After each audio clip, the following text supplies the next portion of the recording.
So, when we last left off, our heroes had crossed the river minus one of their new compatriots. Byron Takahata had fallen victim to a rather nasty Jinkin trap and had been left behind at the Matsuki compound. The remaining three of you, with the addition of Yang Wushu, the local blacksmith who knows her way around a hammer, had made your way across the river and fought your way through an ambush at the clinic and some additional concerns regarding the Abacus sisters, a strange pair of Jinkins who were assaulting what appears to be Sumika, Hannah-chan's friend and a member of the Silver Mist Rangers. Unfortunately, they will not be coming back as entertaining recurring villains because you slaughtered both of them. However, rather than reunite, chase one of them down to kill them. Yes, you did. Sorry, I didn't realize so much into those NPCs. That's totally fine. You guys play the game you want to play.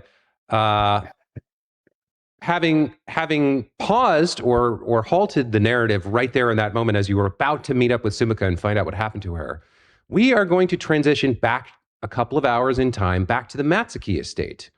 So I'm going to take you guys there now. Let's see. Let's go to the Matsuki estate, activate. There we go.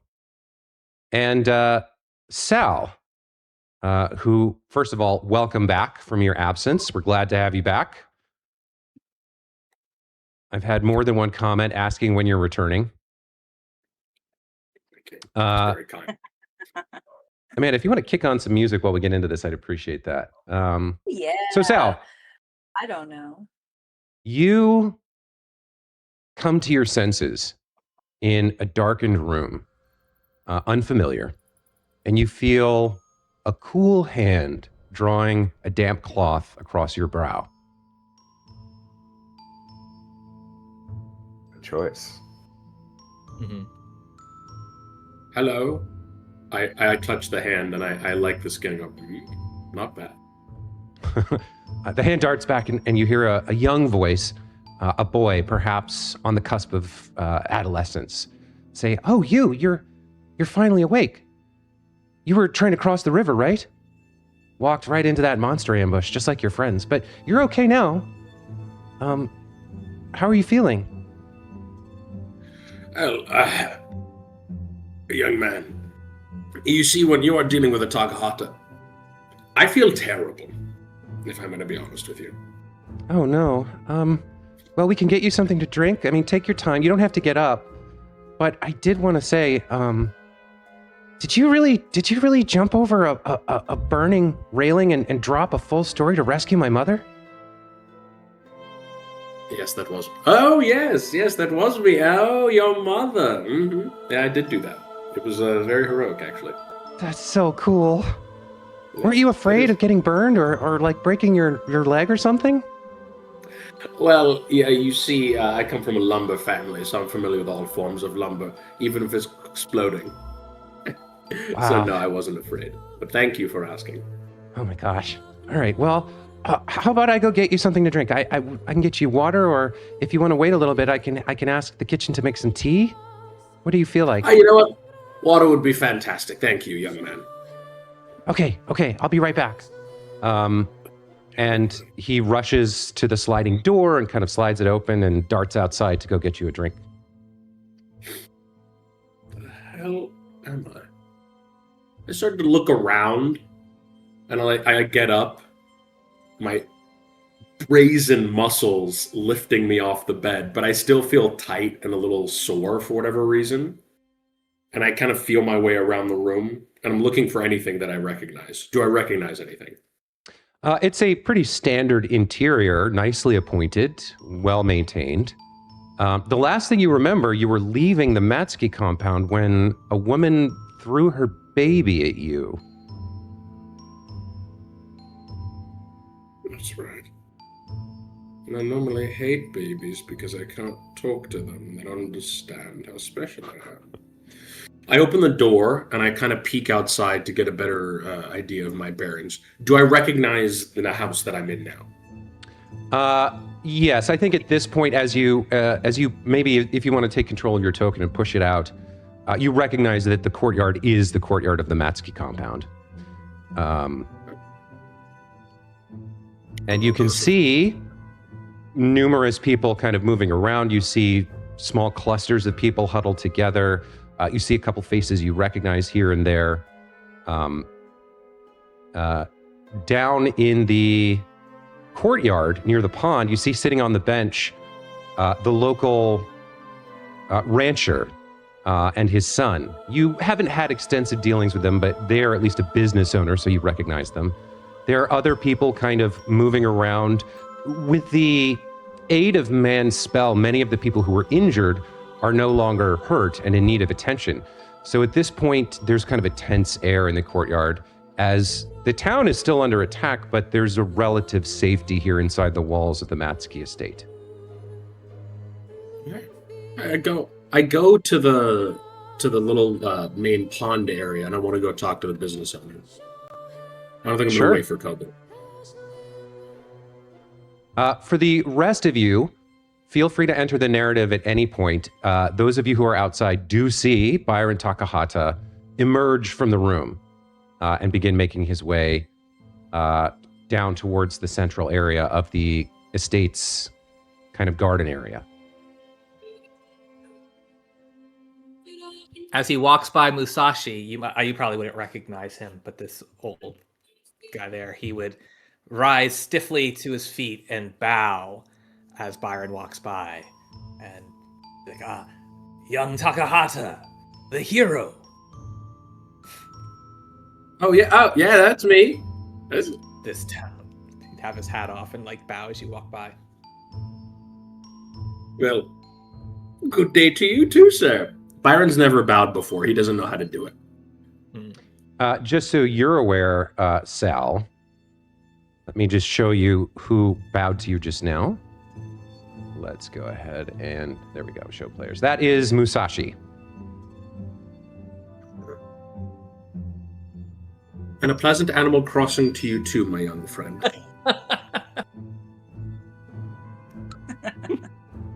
He continues to walk around and just kind of take in.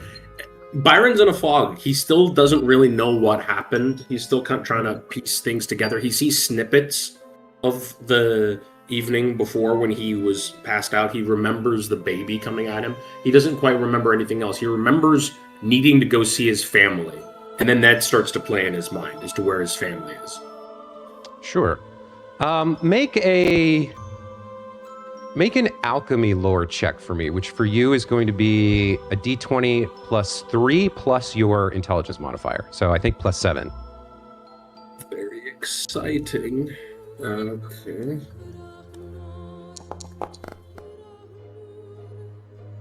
That's 8 plus 7, so 15.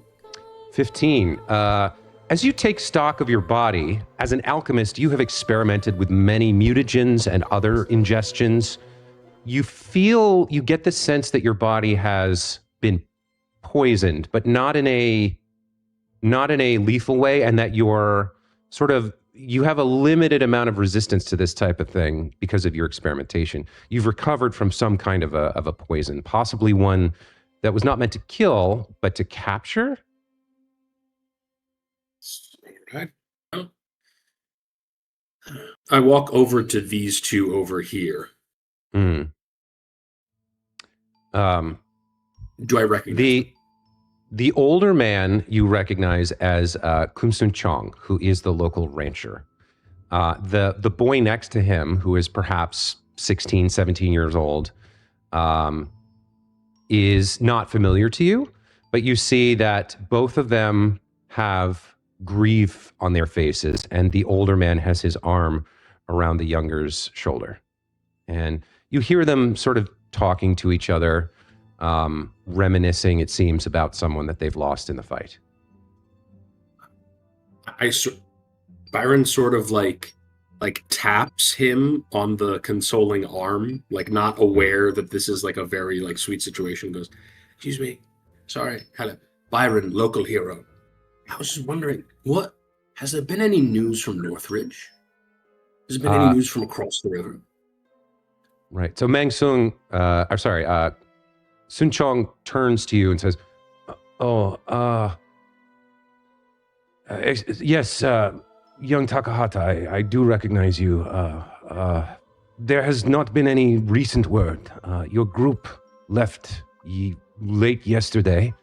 They were, I believe, attempting to reach Higher, a local guard, and we have not heard back from them since. There have also been, to my knowledge, no arrivals from Northridge. I'm sorry. Thank you. They're probably dead without me. What? The boy next to him pipes up and says, "All will be as fate wills it." Thank you. He just kind of walks away being like, "Well, that was weird." And he goes, and he walks up to what seems like the main courtyard area. There's this little girl over there, Hira. Is she old enough? Does he recognize her? Amanda, why don't you tell us exactly what Byron sees? Byron sees a 4'11", not quite 5 foot woman who might appear childish because of her small stature, but she is quite aged in years. And she's poring over a small notebook that she has, and she's muttering to herself, "No, no, the moon, the books in the moon, they're in danger, they're in danger." Hi, Byron. Hi. I just wanted to. I was just curious. Hi, look here. So I was wondering, what has there been word from Northridge at all? Have you heard? My companions, they left without me and are most likely dead. Have you heard any word of them? I know of your team, and they are across the river where my precious books are, and I fret for them both. I have no word, but I worry so much about my vast and delicate library. Right on. Listen, if anything, if you get any word from my companions or from my family, I'd really appreciate it. I'm kind of the savior, the chosen one that everyone has been looking for. Oh, you are? My God, That's me. Mr. Takahata. Then perhaps you could help me reunite with my precious library. Oh, sure, yeah. I'll get right on that once I get my bearings. Okay. Thank you. And she takes the hem of his beautiful robe and moves the fabric between her fingers and says, "Thank you so much. Thank you." She kisses it lightly. Oh, okay. That's finely woven silk. All right. Well, thank you. Goodbye. Jeez, Lord. He walks all the way up to this area where there seems to be a gathering of people, and he recognizes one of them as, I believe, the woman that was in the fire.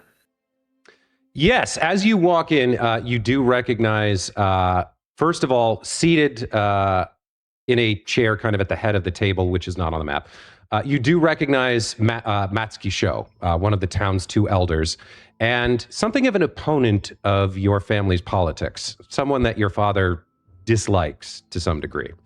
However, in the current situation, he has opened his home to all of the local villagers and provided sanctuary, organized a response, and you had met with him the day before, where he kind of instructed you on what objectives your group should take. He had actually lent you one of his family heirlooms, a cold iron sickle, which should still be on your person. And next to him is one of the women you saved, Fujioka, his granddaughter. Speaking to him are 2 other women, both of whom you recognize, 2 of the local priestesses. One is O Ba-Ming, the second woman that you rescued from the burning shrine. And next to her is Elizeth Kandora, the local high priestess of Pharasma. As you kind of saunter in, they are having a discussion, and you hear Matsuki say, "Yes, one of the the mill workers made their way here to bring a request for any healing aid that we can provide. If the 2 of you are up to it, you should make your way to the Thrice Blessed Inn. And there are several injured people there. It's a shame that Mant left as soon as he did before we knew of this, but without his healing abilities, yours are all we have to rely on."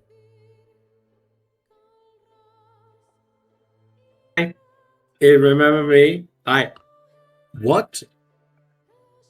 Can I be of any assistance? Because I'm trying to get across to Northridge, and I'm wondering if there's been any word from the Takahatas. They're likely staging an uprising against these creatures and have probably already taken the town. I'd just like to confirm to make sure that they're okay. Oh, young Byron, you are awake. This is good. I was just speaking to the priestesses here.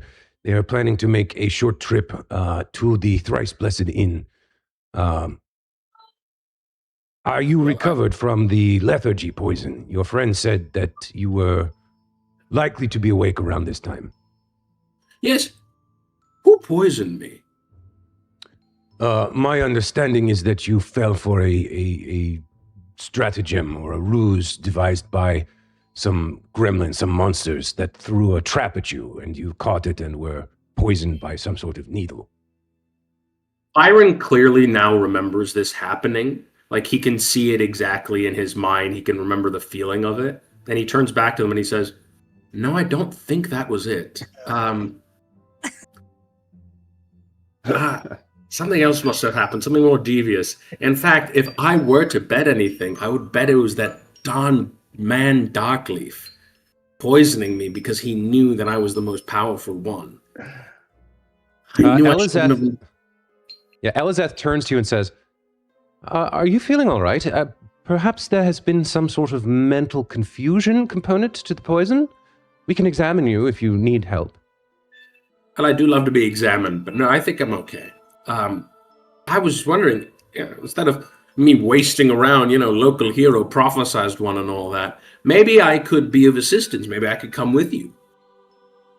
Oba Ming kind of is smirking at you and turns to the rest of the room and says, "In spite of his braggadocious nature, I can confirm that Mr. Takahata is quite courageous and she turns back to you. We would welcome your escort to the inn. It would be most welcome. We're trying phenomenal. Yes, we're trying to get there to offer some healing to those villagers who have not had access to it yet. A large contingent of the town who did not make it here have holed up inside the inn, and Reverend Mother Otis is quite gracious, but they are not a healer as we are." Oh, of course, and I happen to be pretty deft hand with the potion, so I'd love to come help, of course, so long as we end up on Northridge, of course. I'd love to get there as soon as possible. Matsky speaks up. This group is not going across the river. We do not have word back from your other friends yet, so as far as we know, the Dawnstep Bridge is still occupied by that creature and its minions. However, after escorting them, if you wish to continue on your own, as reckless as that would be, I cannot stop you. I am not your father. No, you're not, are you? We maybe opened up these labor plants. Maybe if we had opened up the factories, maybe the town would have been economically strong enough to withstand this. So maybe next time we reconsider turning down Takahata. But now that you need my assistance, I'm glad to help.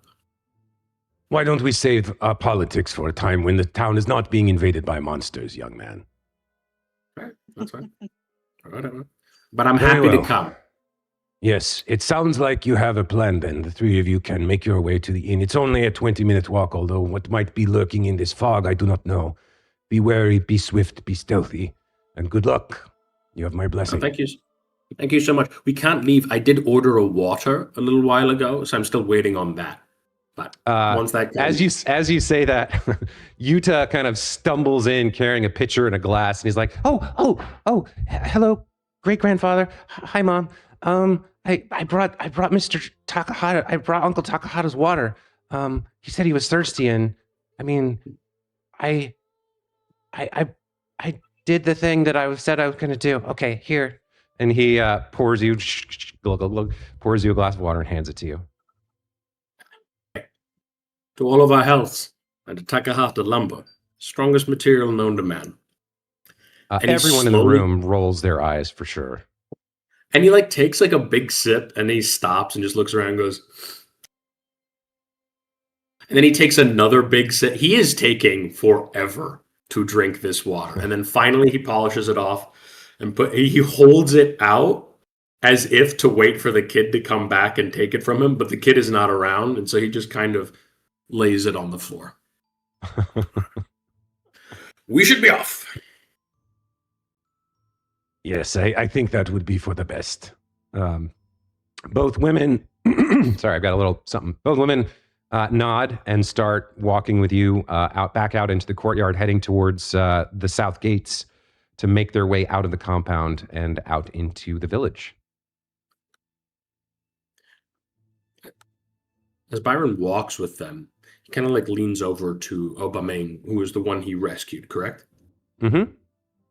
He leans over to her and he goes, "Are you," in a genuine tone, "Are you okay? You all right? I know that there was all that burning going on. I just wanted to make sure that you were fine. Is everything okay with you?" She turns to you and she says, yes, I had a chance to rest and recover. Daikitsu watches over me and brought you to my aid in my most desperate hour. I do thank you for that. And yes, I am well now. My skills do not lie in fighting off these monsters as much as it does in offering some limited support to those who've been injured. Elizeth is much more experienced and powerful than I am, but I want to do my part as you did. I want to get over to where the injured are and offer them what healing I can. So thank you for offering to escort us. It's my pleasure. If I can be honest with you, I'm also a little bit of a support person myself, although I'm a pretty daft hand with a bottle of lightning, if I may say so myself. And so, if you need my assistance, just let me know. All right. Well, yes, it's not that far to the inn, but if anything happens, we'll be looking to you to, deal with it, I guess. Listening from outside has been Kobu, a 14-year-old boy who says, "Sounds like you probably need a tough warrior, right? You're going to need somebody to really be on the front lines, huh?" Byron kind of looks at all the women as if they're all going to laugh with him, but they're not. They're not in a mood to laugh, and so he just kind of goes, "Listen, what was your name again?" Kobu. I'm the wheelwright apprentice. Oh, okay. Well, listen, Kobu, you see, when you're an adult, such as myself, then you can take on the mantle of a strong warrior. But you're just a waif, a child. I don't think you're going to be particularly valuable to us, but thank you so much. I appreciate your time. He tries to keep walking. He steps in front of him. He's like, "I think I'm a lot tougher than you think, and I got to get to Northridge." All right, I'll humor him. Why do you have to get to Northridge? That's where my girlfriend is. Oh, okay, good. All right, listen, I'll be honest with you. We're not really taking stragglers who are looking for their girlfriend. And if you want to be on this mission, you have to provide something. So what do you provide? Well, I have this sickle that I took from the wheelwright, when we were, it was getting kind of crazy. So I took the sickle. So I have a sickle. I can fight with the sickle. Okay. Have you ever fought ever before? Yeah, I fought tons of times. Oh, yeah? He grabs him by the lapel and he pulls him close.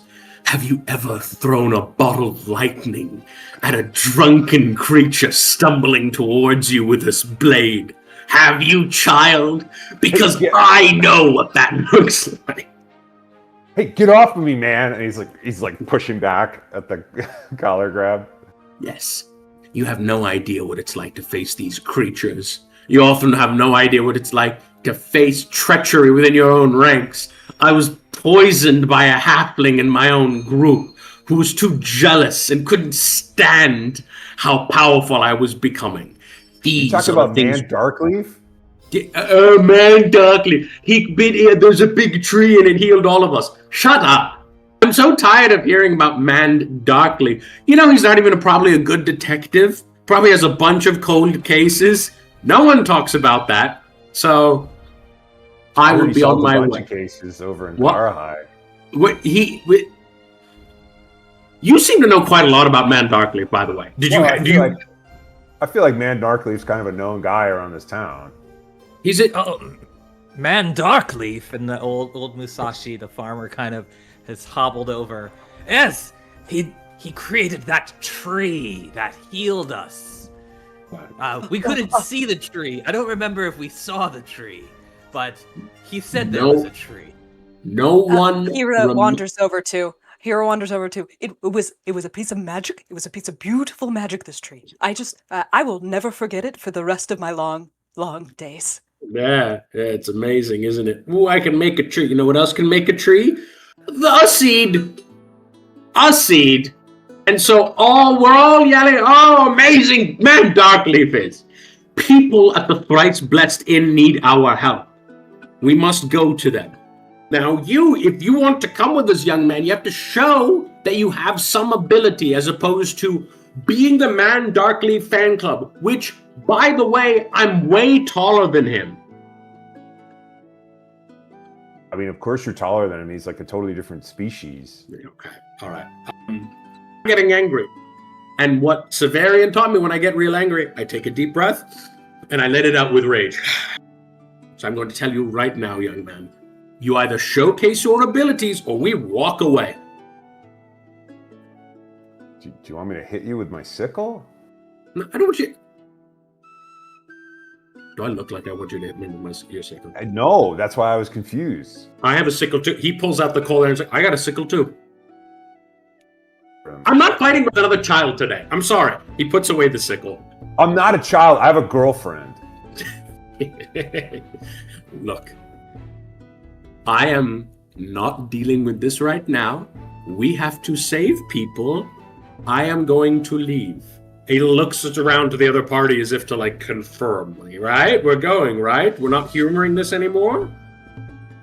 Oba Ming, who is perhaps 2 years older than Kobu, kind of looks at you and says, I mean, I'm pretty young too, but we all have to kind of come together. We have to pool our resources. I don't know. Maybe we should just bring him across the river. If we don't bring him, he'll go on his own, it seems like. You're not stupid enough to go on your own, are you, child? I'm not stupid.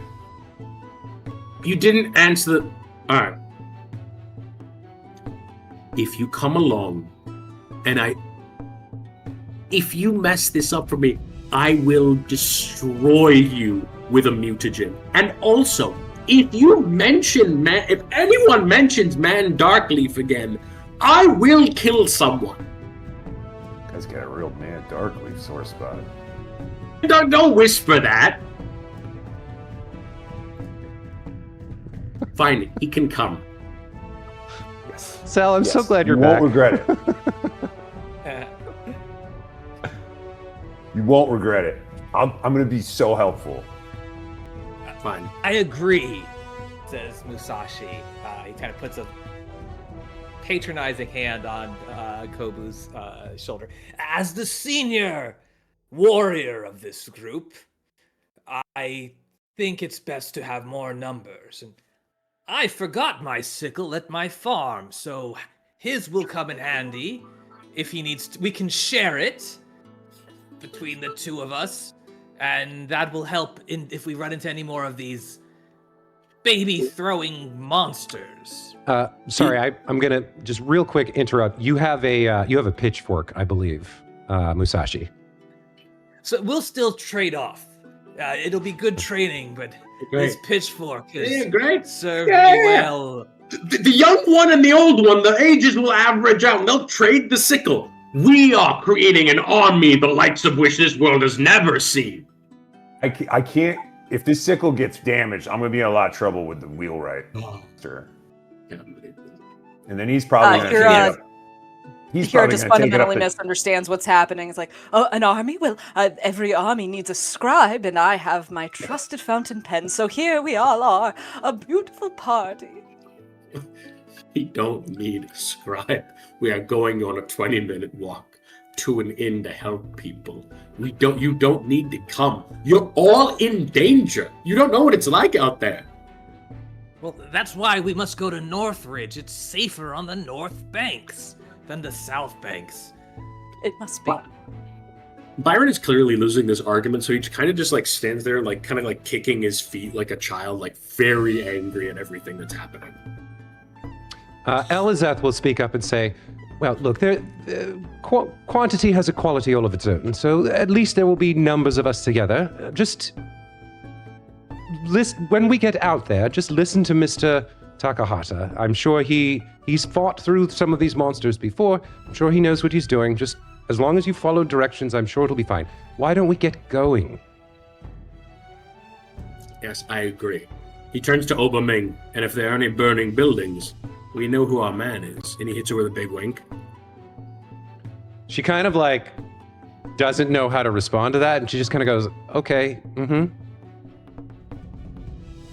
Take that as a good sign, and they start to walk out of the building. So, as you guys make your way out of the Matsky compound and out onto the world map here, I'm going to transition you guys. You first emerge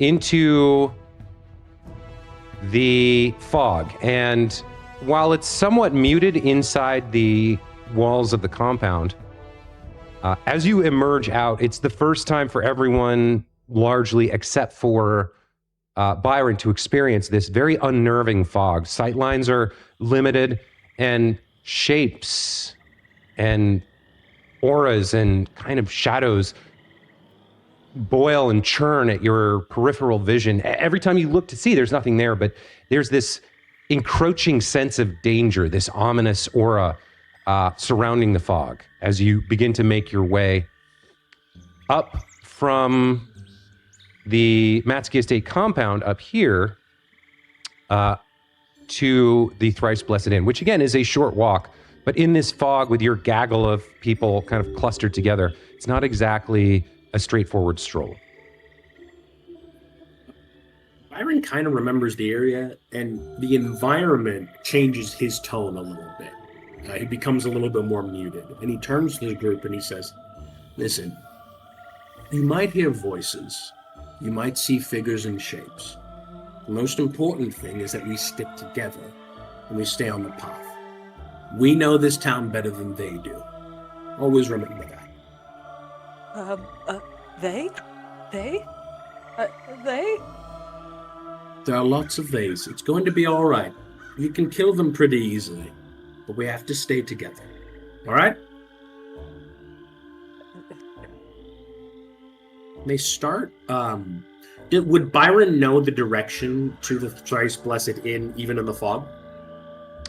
Yes, you would. I don't think you would ever have visited the inn per se. Although I guess that's up to you. How old are you? You're 24? Yeah. So up until 3 years ago, it was a brothel. And then the Longhua Empire sent some sort of like auditor or something and had them shut it down. The previous madam of the brothel converted it with the help of the local lawyer, Luo Jiang, to an inn instead of a brothel. Kept all the girls and some of the guys as servers, and they sort of limped along because there's not a huge amount of traffic for an inn. Certainly not quite as much traffic as there was for the brothel, but there's still a lot of attractive, flirty people there. It's still a fun time to go. It's just, it changed a couple of years ago. So whether you've been there or not is sort of up to you. But Byron we did pass hasn't by been. it. Yeah, Byron hasn't been there before. He's a young guy. He definitely knows about it. Yeah, that makes sense. It was like on your bucket list as a teenager, and then right as you turned 18 or 19, it got shut down, and you never quite got the chance to go. But you know where it is for sure. It's like a 20-minute walk across the creek past Hannah's house, and then it's on the north side of the South Bank. Yeah. Can Byron organize the group in a specific way, or are they just following behind him? Can Byron organize the group? mean like a marching order? I think he would want the, what's her name? Book lady and the young boy Kobu to be right in the middle. You probably And want me up front, though. He Yes, turns, I need a front row seat to see what is happening. he Well, it's turns just- to both of them and he's just like, just listen, please. I'm Just- listening. Go in the middle. You'll be flanked by stronger of our members, and you might not get killed.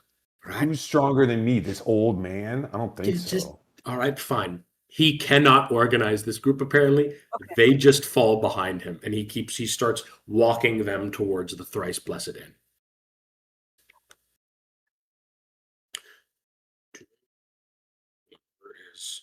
I don't see the token. Should I move the token? No, you can't move the token. I'll move the token. So you guys are here, Okay. Oh.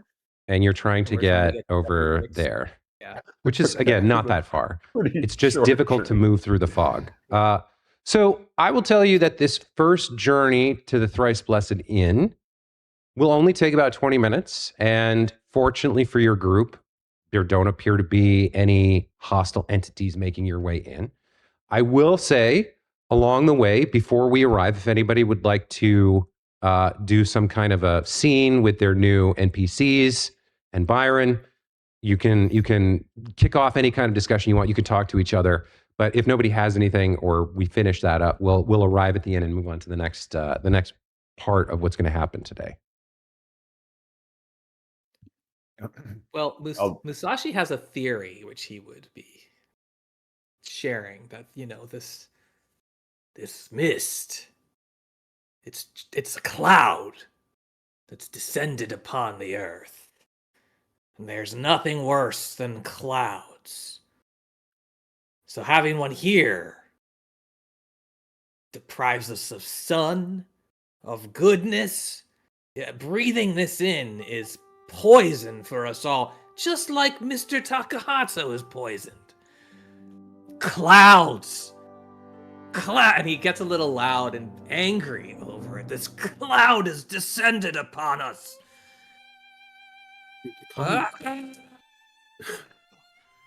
He starts like yelling, and it's like, "Hey, calm down, old man. Just don't yell at the clouds. All right? It's not a cloud. That's not the way mists work. Okay? Mist is a low-lying cloud. And he's almost like stabbing at it with his pitchfork, but like obviously that doesn't, or he's like trying to clear it with it, but a pitchfork's not even a fan. Yeah, you're really getting it." Byron kind of like shakes his head and looks at other people, but they're all a little too scared to find this funny. They're all just trying to focus on getting forward. Oh, no, go ahead. Yeah, Hira pipes up and asks, Mr. Takahata, it would be incredibly helpful for the record if you gave me your interiority. What drives you? What's going on inside the brain of a Takahata? Yes. Let you never ask. So, this is very much like the beginning of a great hero's journey. What you are witnessing is a nascent flower budding into a great tree. So the hero's journey begins with the hero succumbing to a very simple and easily foreseeable trap. Yes. Where are you getting your information from, by the way? I'm It's very been clear. all around the Matsky estate. When we were told to stay out of that room, there's a man who's recovering from a poison. Everyone talked about what happened. We all agreed. It was quite foolish, but also any one of us could succumb to it. It's like, instead of a great hero, you're more of an everyman. Sure, everymen can become heroes as well. I'm very approachable in that sense. Look, I want you to write something down in your notebook, and I'll spell it for you, okay? Excellent. M-A-N-D.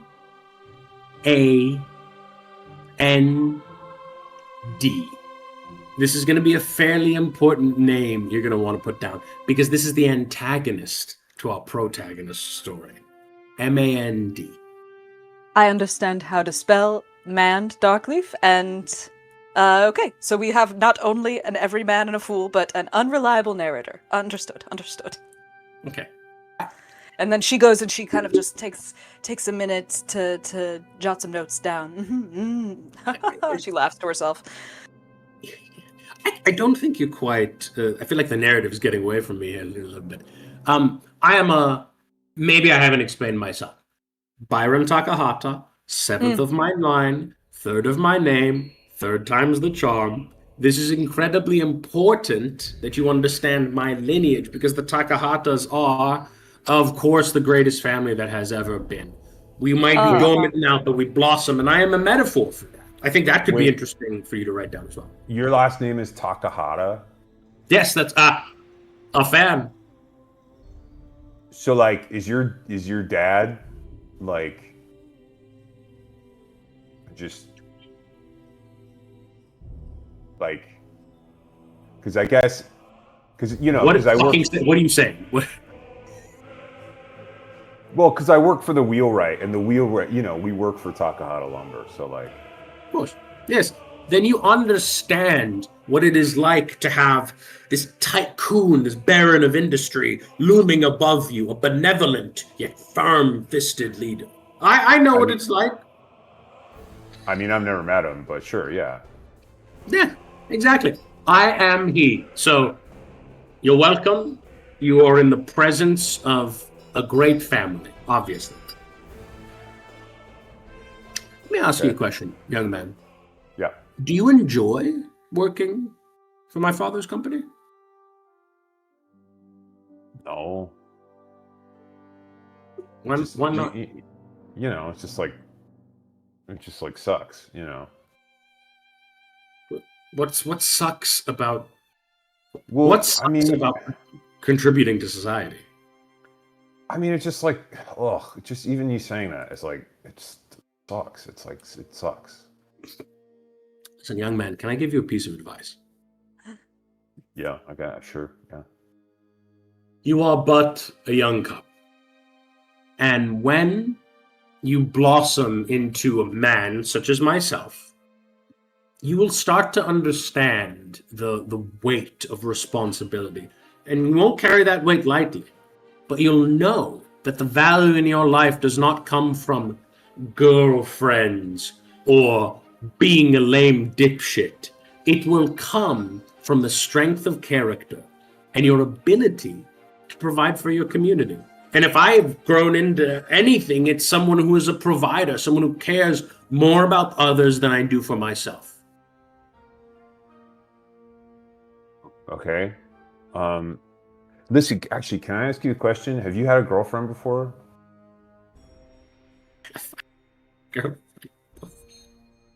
Aw. Yeah, I'm just like not sure, so I thought I'd ask you. If I have a girlfriend before. Look at him. I have not. Okay, yeah. So all right. I was going to ask you a question, but it doesn't sound like you know. So No. You can ask me. I'm well acquainted with the feminine species. the what? The feminine species. They're not It's a a species. it's a term that some of She me overhears this. I think it's the female of the species, is what you mean to say. Sure. Yeah, you're making it sound weird. I'm not making it sound weird. That's just what me and my friends call it. None of us have girlfriends. We call them the feminine species. Yeah, you got to know that's weird. In my dude. day, we called them the she-sees and the he-sees. And together, they made a species. Now, that was the style when I was a child. It was, but I see it still gets a smile out of the younger generation. I don't think you can say that now. Like, I don't know if that's okay to say. It does feel heavy, doesn't it? It feels loaded. It does. But It feels we're working weird. together. Oh, was it? I honestly didn't know that. I'm so sorry. I'll never say it again. I will say the feminine species. If that's the Yes. acceptable parlance? That is what And we're then saying the nowadays. masculine species. All right. I don't know much about what a species is.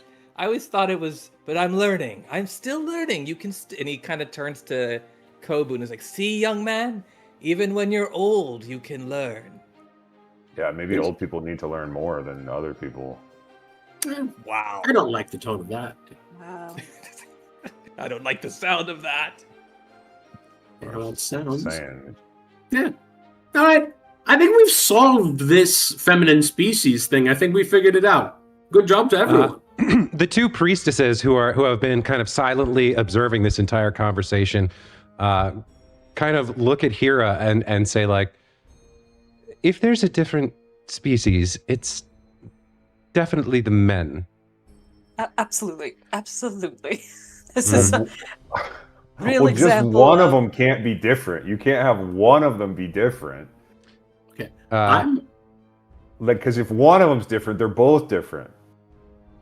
Elizeth turns to you, Kobu, and says, young man, you came from a woman, and without a woman, there would be no more people. So we're sort of the baseline. You are the outliers. I think that's well established, right, ladies? No, but then you'd be different than me. And at this point, you guys arrive outside the Thrice Blessed Inn, a beautiful sort of unusual architecture for Tianjia. It's got columns in the front. It's got like a front porch with columns, more of like 19th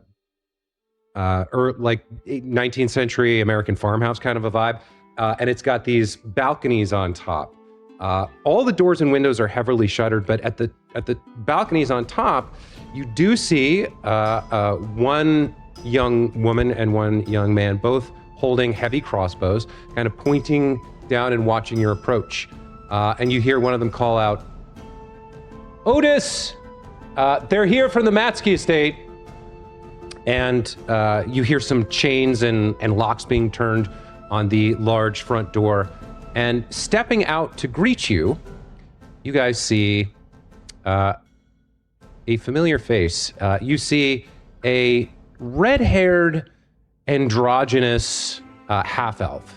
A person who has some notoriety in town, although not an elder, but a well-known figure. They step out and survey your group. And they say, well, welcome, darlings. It's good to have you. I see we have the two priestesses. Thank you for coming, ladies.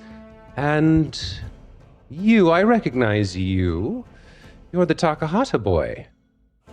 That is correct. Hello, friend of the feminine and/or masculine species. A pleasure. Oh, We agreed. to you something are like that. incredibly disorganized. I love it. Well, come on in, come on in. Good to meet the rest of you as well. Musashi. Mother Otis. It's right? Is that who this is? Yes. Okay. It's good to see you alive in this scary cloud. Don't humiliate. Go ahead. He's got this whole thing about it's a cloud, not a mist. Do not bring it up to him, please. It's the same thing. It's the same thing. And he kind of just mutters It that actually is. Thank you. Thank you. And the elderly understand. It's the same. It's just one is up high and one is down low.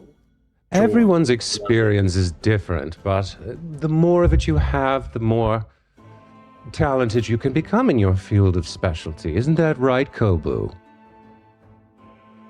I guess.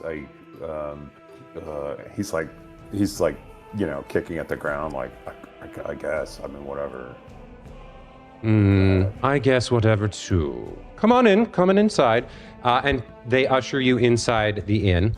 The ground floor is sort of this lounge area with like a lowered area. So you kind of step down a couple of steps into like this lowered kind of pavilion, where you can see there are multiple couches, kind of like a club, private nooks and couches and small tables where people can meet. Around the edges of the room, there are tables for food service, and at the back there's stairs leading up. And you do see as you wander in, the place is kind of full. There's a number of people with like makeshift bandages and injuries and wounded, and the two priestesses immediately rush over to begin administering to people with wounds as best they can.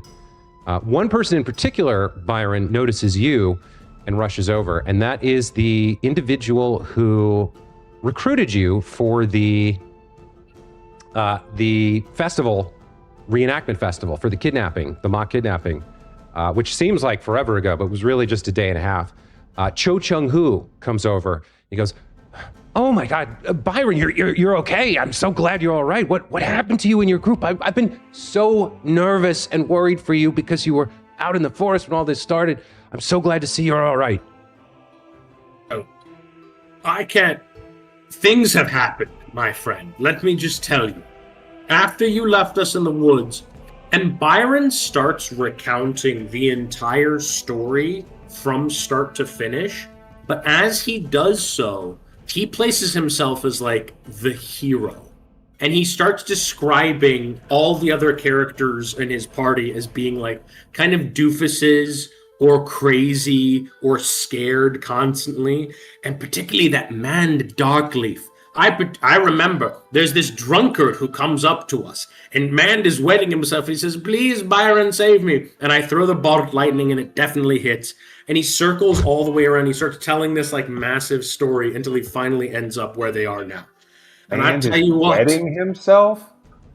yes, that's true. That happened. goodness, well, And you can write that down in your book. I don't know about that. That's incredible. Listen, Byron, I'm so sorry that you got stuck out there, but it sounds like they were incredibly lucky that you were there to help them. That's such an incredible team spirit to go out of your way to keep them safe. I mean, you're just a real team player, aren't you? Absolutely. You can absolutely let that spread. Let that be a good rumor about Byron, finally. Yes, Well, he will take us, this team, to safety on the North Bank, which is the safer side of the town of Willowshore. We are the new heroes. Oh, He kind of looks around. wow. All right. So you're headed to Northridge. How are you going to get across? Joe, I have no idea. At first, I thought we were going to cross the bridge, but that damn man Darkleaf stopped us from killing this boss that they have there. And so I find ourselves in pickle. He brings Cho a little bit closer. Have you heard anything about my father and my mother? Oh, no, I can't say that I have. Everybody's been holed up here in the inn pretty much since all of this started. I mean, a couple people died at the start, and I don't know anything about that. I'm sorry. I do have an idea though. If you're headed to Northridge, I mean, no, it's right. It's right to be selfless. It's right to help everybody out when they need it, especially in a situation like this. Okay. No. Yeah. What were you gonna say? Nope. No. Do whatever. Give me the information. To tell it to me now. Okay. So I was keeping this to myself in case I needed it, but it sounds like you got to get this group across to Northridge. So, my house is in the middle of the fields. About it's just south of the mills. It's like maybe a mile, like 3/4 of a mile southeast of here. I can tell you better how to get there, but I got a shutout back, and my prized possession, my beautiful, wonderful trophy, my greatest possession is my boat, the Cheva Champion. If you go to the shed, you can get the boat, take it to the river. I mean, it's still probably going to be dangerous to cross, but you should be able to get across that way. Just take care of it, all right? Of course. This sounds like a foolproof plan. Thank you so much. All right. It's in the shed behind my house. It's under a tarp. You'll have to port it to the river, which is why I don't get out as much as I would like. But yeah, you could probably use it to get across. And he gives you directions to his house. Yeah, and it is a W with what number after it? I don't actually know. Let me look. I don't think his house is actually marked. I think they just found it. It was like somewhere around there. Basically, they found the boat. So Yes. that's where he's Your directing boat you. will definitely be there when we get there. Yes. I can't imagine why it wouldn't be. All right. This is where we discover that Sal has not watched any of the episodes. It's definitely there. It hasn't been taken by anyone else. I mean, unless the monsters got to it, I don't know why anyone would take my boat. Everyone knows it's Joe's boat for fishing. It's his favorite. I mean, I kind of brag about it a lot, you know? I had a whole custom paint job with a name on the back, Jaba Champion, and I don't know. It should be there. No, you should be proud of your. No, that sounds good. That sounds good. Yes. Thank you so much, Joe. How many people can fit on this boat? 1 pilot, 2 passengers. So if you're taking these 3, you'll have to make a couple trips. But I mean, I don't know what else to do. To tell you, if there's some other way you can get across, good luck with that. Maybe you can defeat the monster. I mean, from the sounds of it, you're pretty impressive.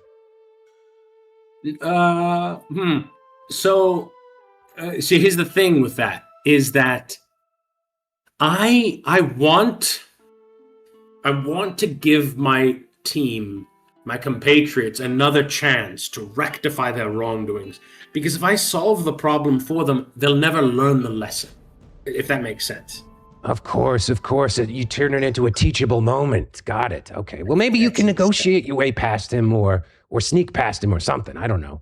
But if you want to use my boat, you're free to do so. At this point, are most of the party he came with, are they like attending to other people? Are they distracted, or are they still... The priestesses are out amongst the mill workers and other villagers who didn't make it to the Matsuke estate. Basically, most of South Bank is either at the Matsuke estate or here. There's a couple people like Vitumniar who are holed up in their homes, but that's risky. More people kind of wanted to get into, safety in numbers. So the priestesses are going around using, they have limited healing abilities. They're not adventurers, but they do have some divine powers. So think of it like they have 3 spells per day, and they're kind of triaging and figuring out who's the most desperate, and they're spending their magic that way. As for the other 3, your new friends, I don't know what they're up to. Maybe Jeremy, Kirk, and Amanda could tell us.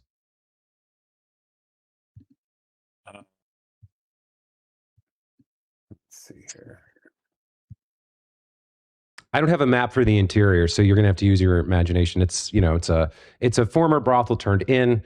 There's lots of attractive servers wandering around and a bunch of injured townspeople, plus the 2 priestesses. Yeah, I feel like Kobu is doing his best not to like stare, but like is doing a pretty bad job of it. Hira is clocking kind of doing a lot of like. Cute. Hira is just observing, taking notes, cackling to herself, like looking a little wild, but writing. And I think Musashi has cornered probably like a villager who can't walk away and is talking to them about something. But basically, like, you gotta get, like, let's say it's someone with like a broken leg, so they're not moving anytime. He's like, you need to get out of here. This place, it's not as sturdy. Look, the windows are barely barred. This door is only several inches thick. It could fall at any moment. We've got to get out of here. Making them feel worse, much worse than they already feel. There is not enough space to take all 3 of them. Is that right? Not on a single trip. I mean, I guess if you squeezed in there, you could. Let's see. Hira and the boy are pretty small. The farmer's a little chunky. I guess you could squeeze in, but it might make it harder to navigate. I mean, you got to have room to row. All right. Thank you. I'm gonna have to kill one of them. Sorry. What? Sorry. I'm gonna have to tell one of them they can't come with us. Hold on. Oh, okay. He goes up to the group and he like gathers them. I want you all to know that none of you has to die. So that's the good news. I didn't know it was on the table. I didn't know it was on the table. Don't even worry about it. I took care of it. Big wink. So listen. I am going to do you all a favor. I must get to Northridge. I am required to be there. Yeah, me too. And me. If you need to come to Northridge, you can come with me. Cho has a boat, but it can only fit the 3 of us, 1 pilot and 2 passengers. So you all must decide amongst yourselves who will come.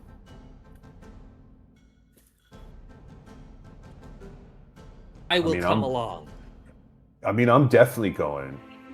I will also come along. Okay, so we figured it out. All 3 of us come. And if someone can't fit in the boat, Byron, I accept if you'll stay behind. No, you little shits. No, that's not. One of you. I'm going to back up a little bit. One of you has to stay behind. Okay, I think I understand what he's saying. Okay, all right. Byron is going to lap sit on one of us. Okay. Like a baby boy. At first I heard that he is. laps, like LAPSE, and I was like, well, that makes no sense. But now I understand. He'll sit on my Lap lap. sit. Yes. A little Yeah. baby boy laps and sits. We're all going to go. We're all going to go. Yes. We're all gonna go. We're all going to go. He turns to Cho. He says, "Thank you, friend. You've really come through in a pinch. I appreciate it. And you did right choosing the Takahata to represent us at the festival. I won't do you wrong." All right. Well, I mean, good luck to you guys. Remember, keep your chins up, keep your hearts clear. Look out for each other. Good luck. I'm rooting for you. Yes. 2 eyes, 1 heart. Can lose. He goes up to the priestesses and he checks in with them and he said, "Do you need anything from us before we head out?" Obaming says, no, thank you. She kind of pulls you aside. Just one thing. I know you said you're heading to Northridge. I don't think they would do anything. I think given the disaster and everything that's going on, this is probably not a concern. Because I think, a push comes to shove, we've all got to come together against these monsters. But just, if you get to Northridge, be wary of the guards, okay? Some of them aren't the upstanding sort of hero that you and your friends are, okay? Some of them aren't the Yeah, best tell me people. about it. Oh, you're not involved. You're not involved in this. She's definitely only sorry, talking okay. to Byron. I'm sorry. This is not something she wants to be like. There's a loud. separate There's a separate conversation that Kobo is having with a former sex worker, and she's describing like past events, and he's just going, "Tell me about Tell it." me over about and it. over Yeah, again. no. Cute. And so he leans in. Obaming, I'm sure that you're exaggerating. These are upstanding gentlemen. I myself considered joining the law enforcement. Surely law enforcement could never do anything wrong in this town. As you say that, you see something subtly changes in her face, and then she goes, "Oh, you're right. You know what? It's just it's just my imagination, I guess. No, you're right. Of course, they're noble and upstanding and all that stuff you said. So, just good luck. Thank you again for your help earlier or yesterday." Good. I'm glad we cleared up that law enforcement thing, and it was my pleasure. You're a lovely person.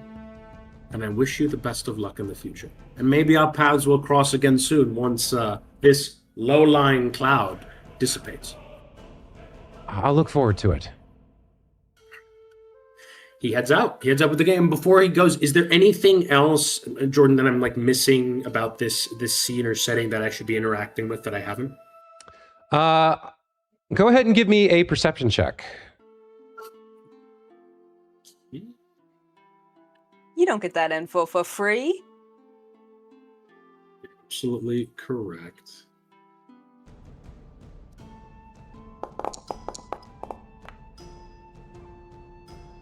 $17 plus 5. 22, very good. As you look around, you can take in that there's this similar kind of tense atmosphere, this sense of like waiting for the next shoe to drop. And there's a little bit of relief going around now that the priestesses have arrived. Some of these people have been wounded for a day and a half, 2 days, and the pain and the uncertainty has been getting to them.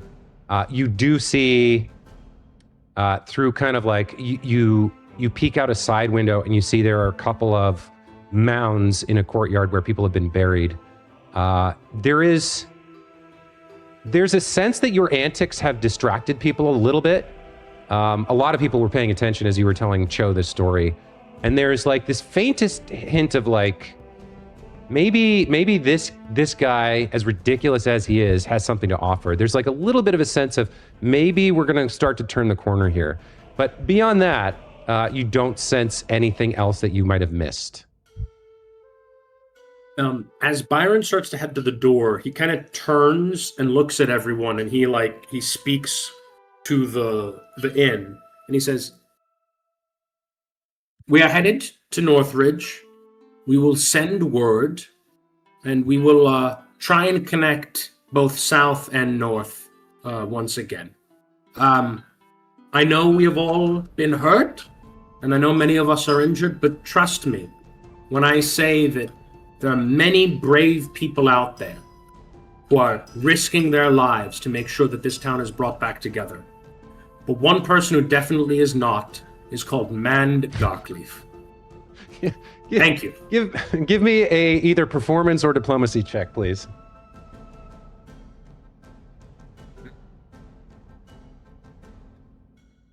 +1. So I can't seem to roll it. I will do. Sorry. It's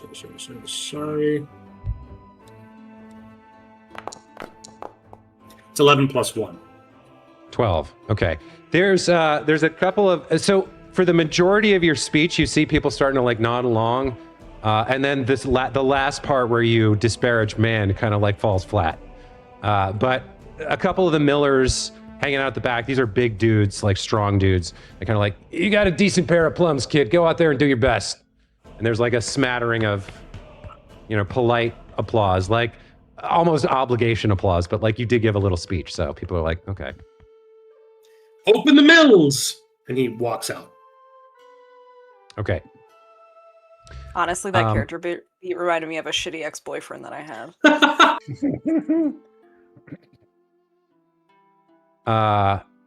Hira or Amanda? We're not metagaming heroes, certainly. Yeah. My ex was always like, "Open the mills, open the mills." Hira has like 4 dead husbands, right? So some of them could have been shitty. True. That's possible. You don't know. Statistically, it's possible. Yeah, statistically, it's likely. 4 of the male species? Come on. You guys head out and you make your way out of the inn. As you're leaving, I will say Mother Otis comes up to you, Byron, and says, "Oh, that's a lovely speech, darling. I do wish you good luck." And she kind of curls her hands through your hair and says, "Do you use conditioner?" Do I? I do, actually. Yes, I find it.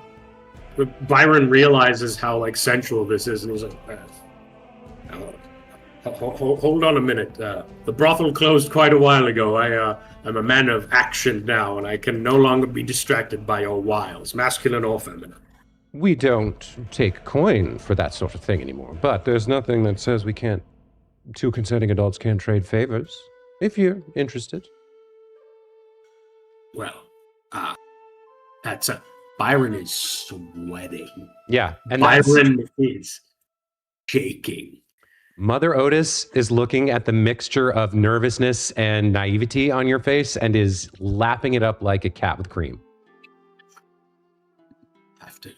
Have to say, Northridge. He's mumbling a bunch of different things. Takahata lumber is strong like lumber. I have to go. I have to leave now.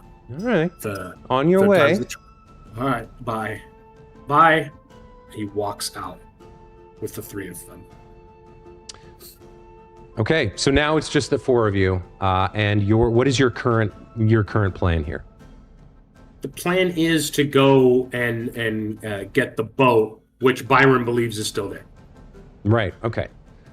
So you begin to make your way through the fog in the direction of Cho's house, where you believe this boat that's going to get you across the river is. And you guys are, again, moving through the fog. It's disturbing. Every time you think you know where you are, there's like a movement at the back of your vision, or there's like that sense you get when you're sitting and someone walks up behind you, but you turn around and there's nobody there. It's very unnerving, the atmosphere. You make decent time as you begin to progress towards the location.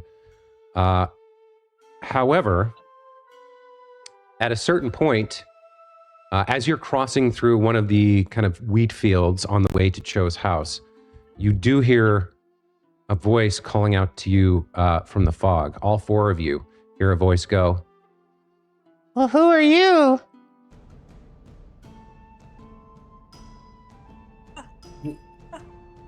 I'm Kobu. No, don't say your name. Jeez. Sorry, I forgot. It's not one of the 8 principles, but I think we should just keep quiet here. Do not interact with them. Trust me. Sorry, I forgot. Sorry. They have the ability to lay traps that will poison you. Trust me, I know from experience. You're all together. You have friends. As you move along the path, at the edge of a small stream that's been set up to irrigate the fields, you do see a small creature. It's covered in patches of skin. You see lice and mites crawling all over its body. It's got this kind of like mole or vole snout face.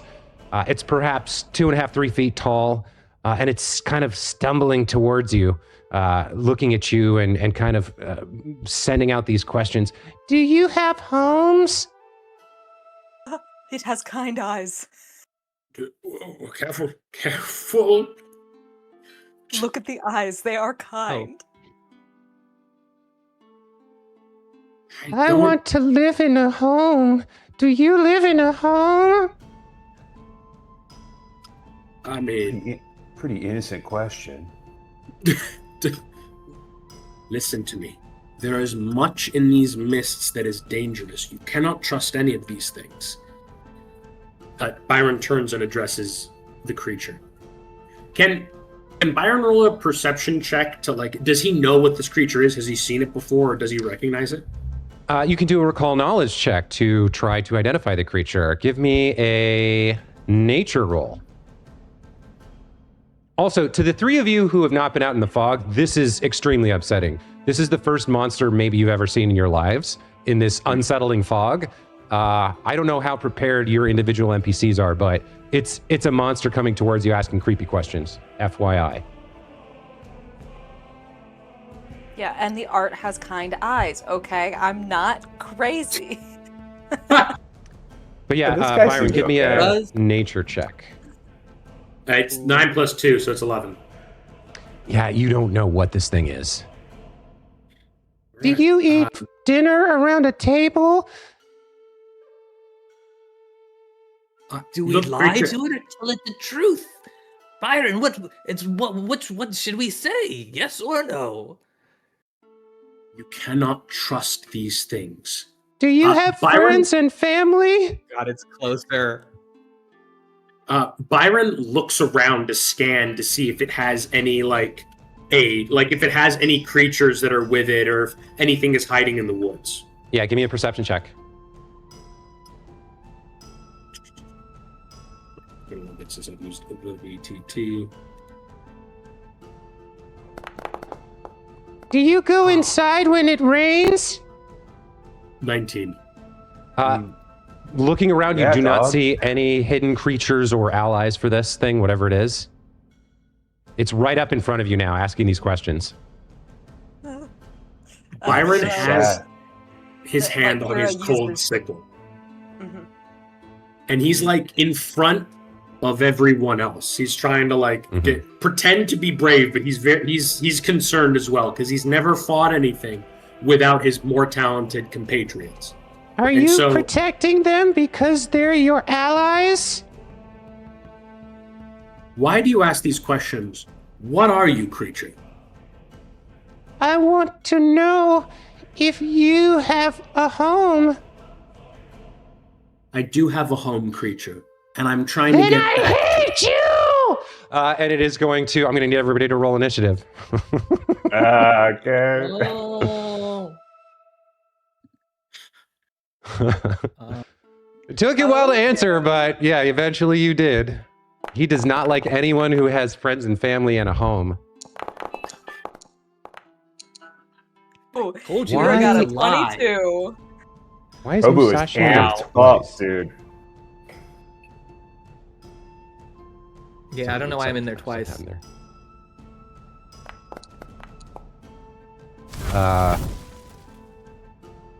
Okay, well that's fun. All right, let's switch it. Let's switch it to some combat music here because we're going to go into a fight here. Yeah. You don't know. There we go. Okay. So as you finally answer its question, Byron, and it screams that it hates you for not being a homeless loner like he is. His envy and jealousy turning his face into a snarling mask. The kind eyes are gone. It's all about, I hate you. I want what you have. I'm going to take it from you. This creature opens its mouth and a 30-foot line of vomit comes spewing out of its maw. It is going to, let's see, I don't actually, here we go. Yeah, it's going to go like this, or do I rotate it? Yeah, here we go. It's going to go like this. So it's going to hit, hang on. How do I? 30 feet. Oh, there we go, like this. Yeah, it's going to hit Byron and Kobu. I'm going to need both of you to make this fortitude save. Nope.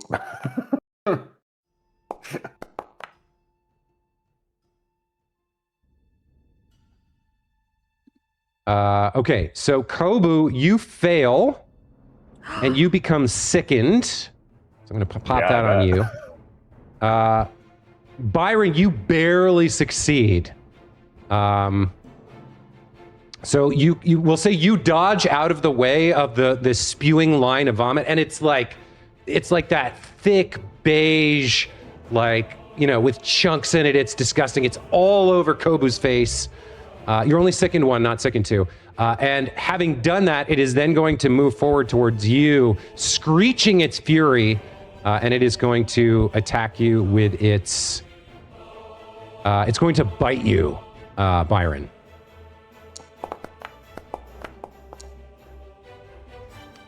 Okay, so it misses. Okay, it misses. That's its turn. I should have started the combat, and we'll move on to Kobu. You are up. Okay. Kobu is grossed the hell out super hard. He's gonna spend an action retching in an attempt to recover from his sickened condition. Sure. So I believe that's another fortitude save.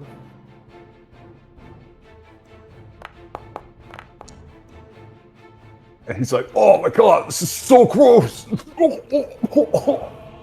A 20 is enough. You are able to remove the sickened condition and get yourself back into a good headspace. Okay. Then he's gonna. Now he has like hysterical like, "Ah!" And he's gonna try to run up and just punch this thing. He doesn't even think to draw the sickle. Blank him, young man. But I don't think Kobu's listening. Yeah, he doesn't hear you at all. Too bad. So go ahead and target. Yeah, nice. Drop, and then drop a punch. that hits. Okay.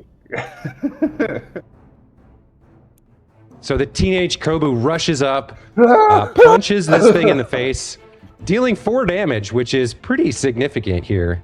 Well done. You punch this creature, whatever it might be, in like the back of its head as it's screeching and clawing and biting at Byron, and it gets clocked, and you see like a little trickle of blood comes out of its giant ear, and it turns and snarls at you. That's your turn. Hira. If he had more actions, he'd run away. Yeah. Hira, you're up. What do you want to do? Hira's super freaked, and she shouts at the little creature, "You deceived us, and you will not be forgiven," trying to demoralize. Okay, go for it.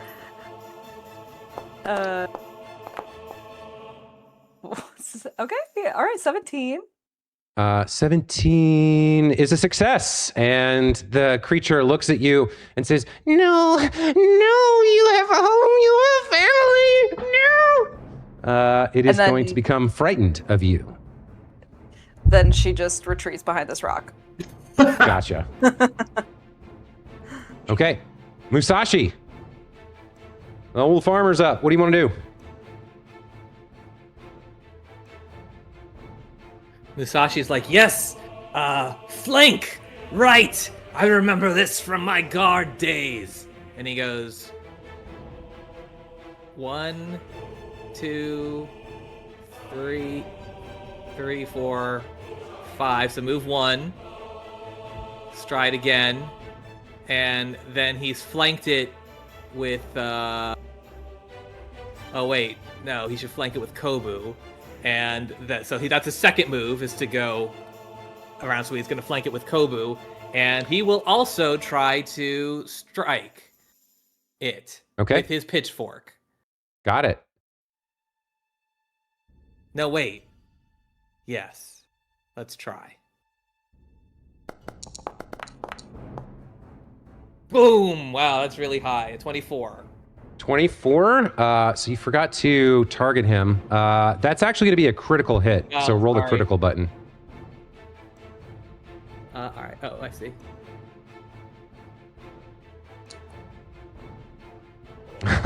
Okay. 16 damage.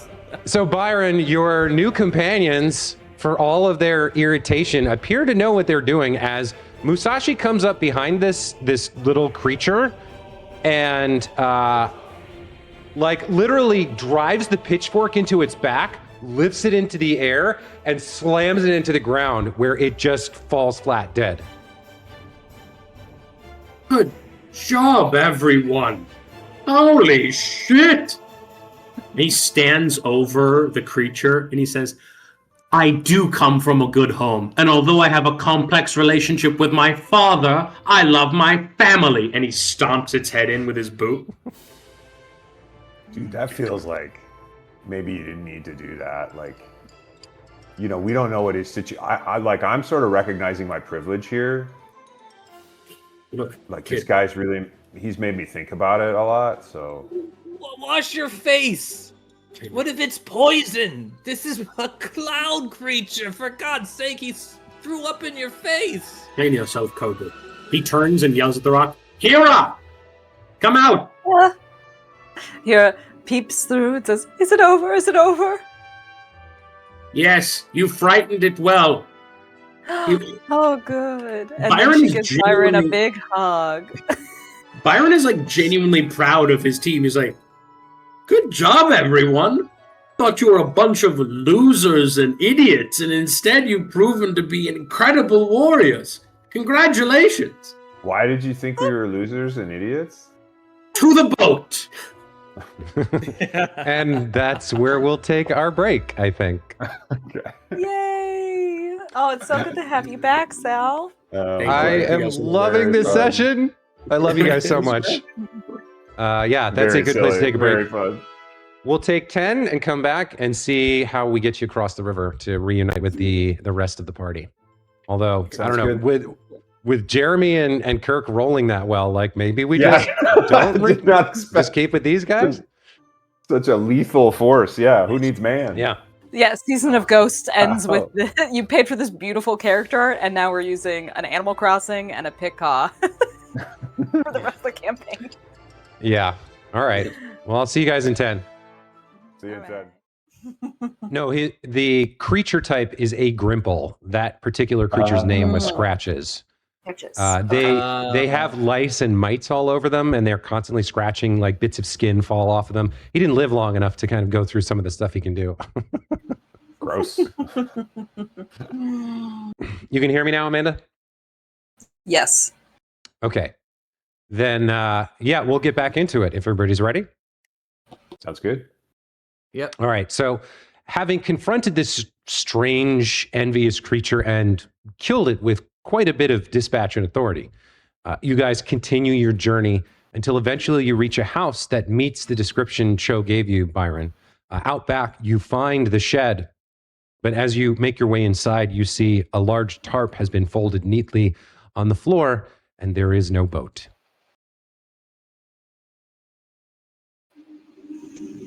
All right.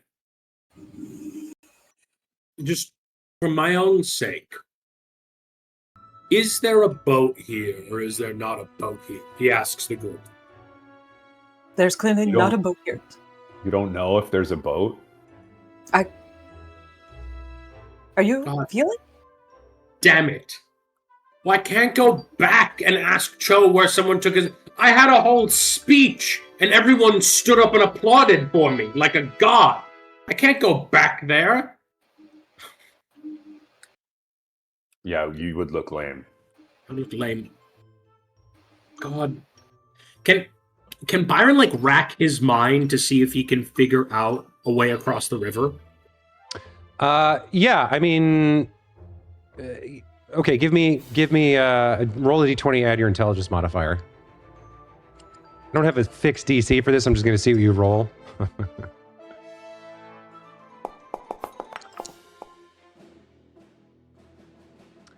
Okay, Plus, yeah. 21. Yeah. There's a couple ways to get across the river. The first is to somehow negotiate your way past Gurgle-Gut. That seems like a sketchy possibility, but it is a possibility. If you can talk fast enough or offer tribute well enough, perhaps you could negotiate passage. Second, there's the dam. The dam has two features. First, you could attempt to cross the dam, but that would be very slippery and you would need to make some acrobatics checks, essentially. And falling off into the waters would require you to swim, which, if there were monsters or ghosts or anything like that, would be a really dangerous prospect. The second feature of the dam is the two spillways. If you can figure out how to work the mechanisms on the south shore, you can raise the spillways, which would lower the level of the water in the river to the east for a couple of hours, making it much easier to cross with either swimming, or if you could somehow find some other type of conveyance to get across, you could do that. But short of those options, it's going to be real tough. You can't really think of another way across the river. Unless you had some sort of magic item to let you walk across, which you don't have access to, it's going to have to be one of those options. Byron remembers not being allowed, or more specifically, the kids in the neighborhood not wanting to play with him. And he remembers watching them create the causeways from the north to the south and hanging out with their friends, having little campfires amongst the woods, and watching them with envy from the Takahata estate. And he turns to the group and he says, "We all just killed our first creature, so congratulations to all of us." Yeah, I'm a I do man not- now. Sorry? I said I'm a man now. All right. Amand now? Yeah, I'm tough. I'm like man Darkleaf. Yeah, Byron hears this and he like twitches a little bit and he's like, "We're not going to speak that name just yet." Maybe I'll be like a mysterious investigator in Karahai or something. You know what? I'd love to go to Karahai and to see his case clear rate. I'd love to see how effective he actually was at his specific jurisprudence. I'd love that. Anyway, Byron like calms himself and stills himself. Anyways, I do not believe that any of us, including myself, despite being limber and fleet-footed, are acrobatic enough to cross the dam. But I remember a way across, and I believe we can do that. It's going to require us to go to the dam. Are we prepared to do that?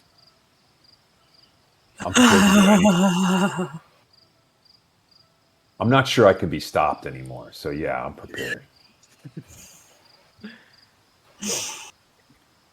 Musashi?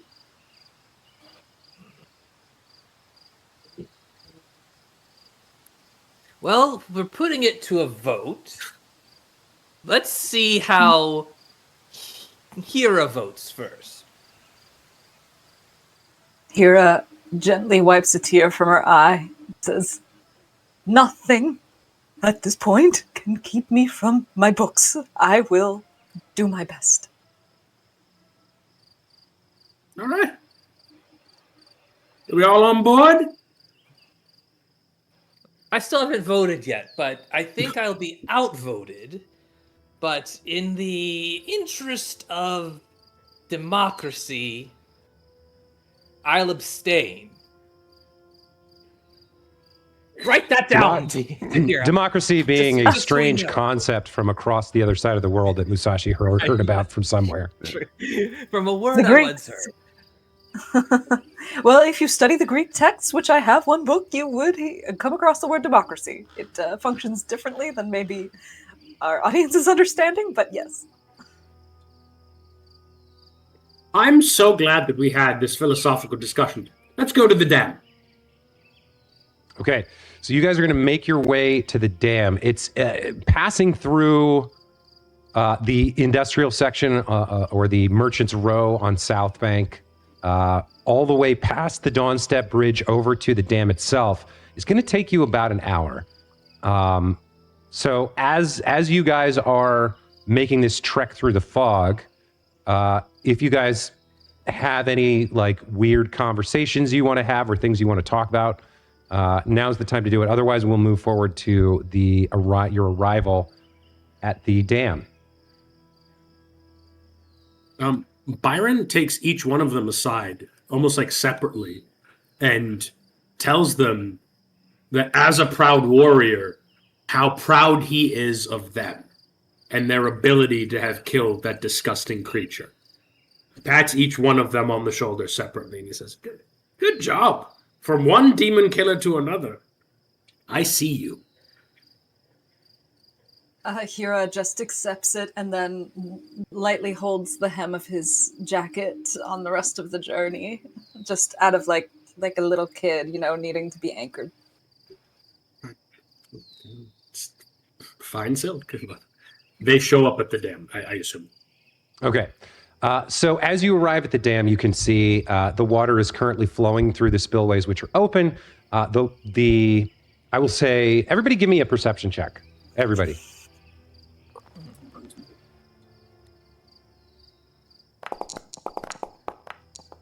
Oh, 9.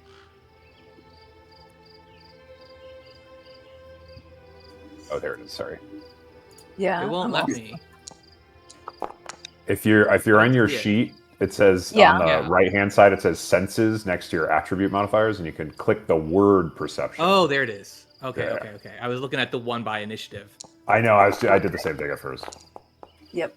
Not great for a Good co lord. Yeah, none of us. Yeah, none of Heroes us really did it. 9.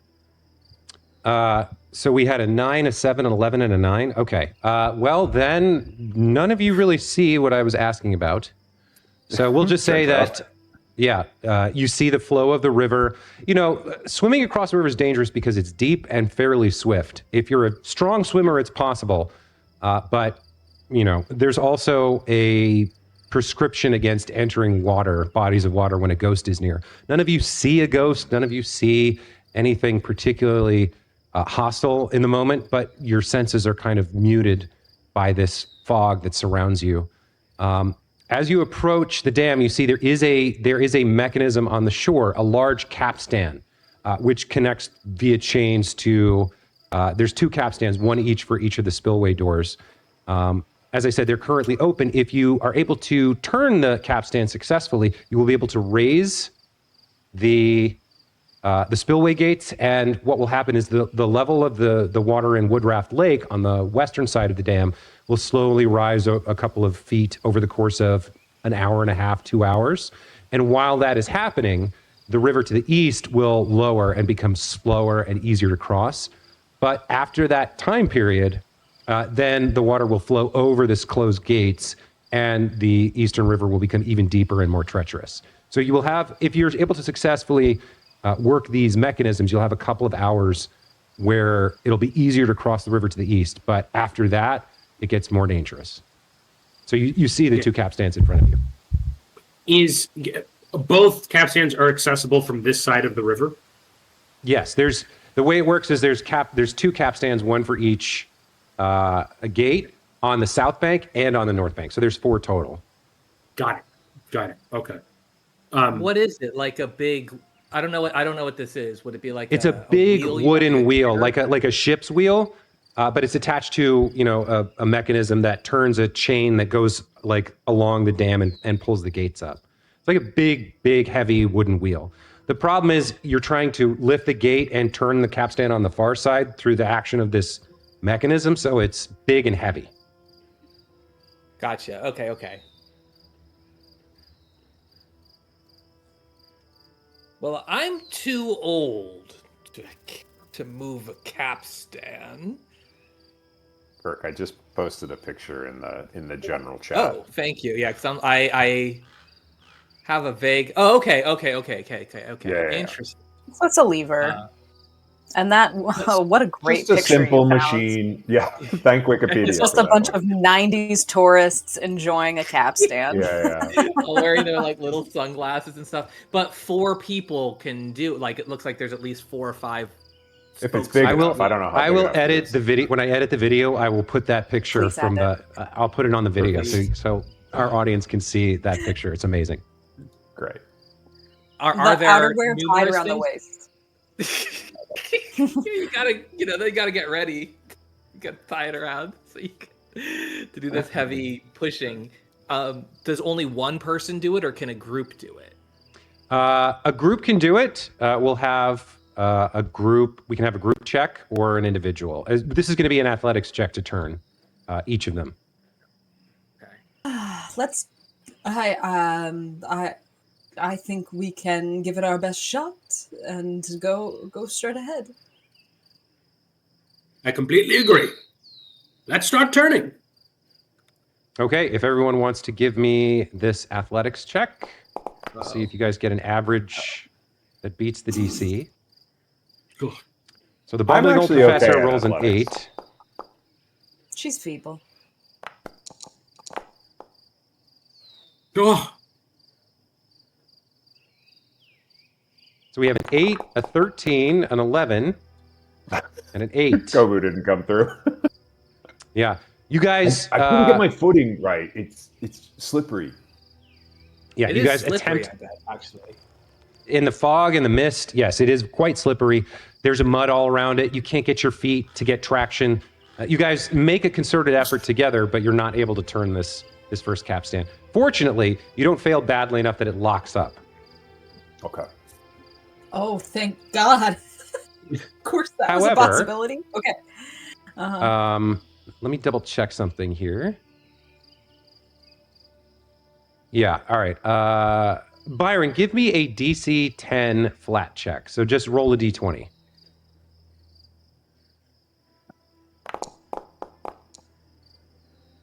That's a success, which means I'm going to need you to roll one more D20.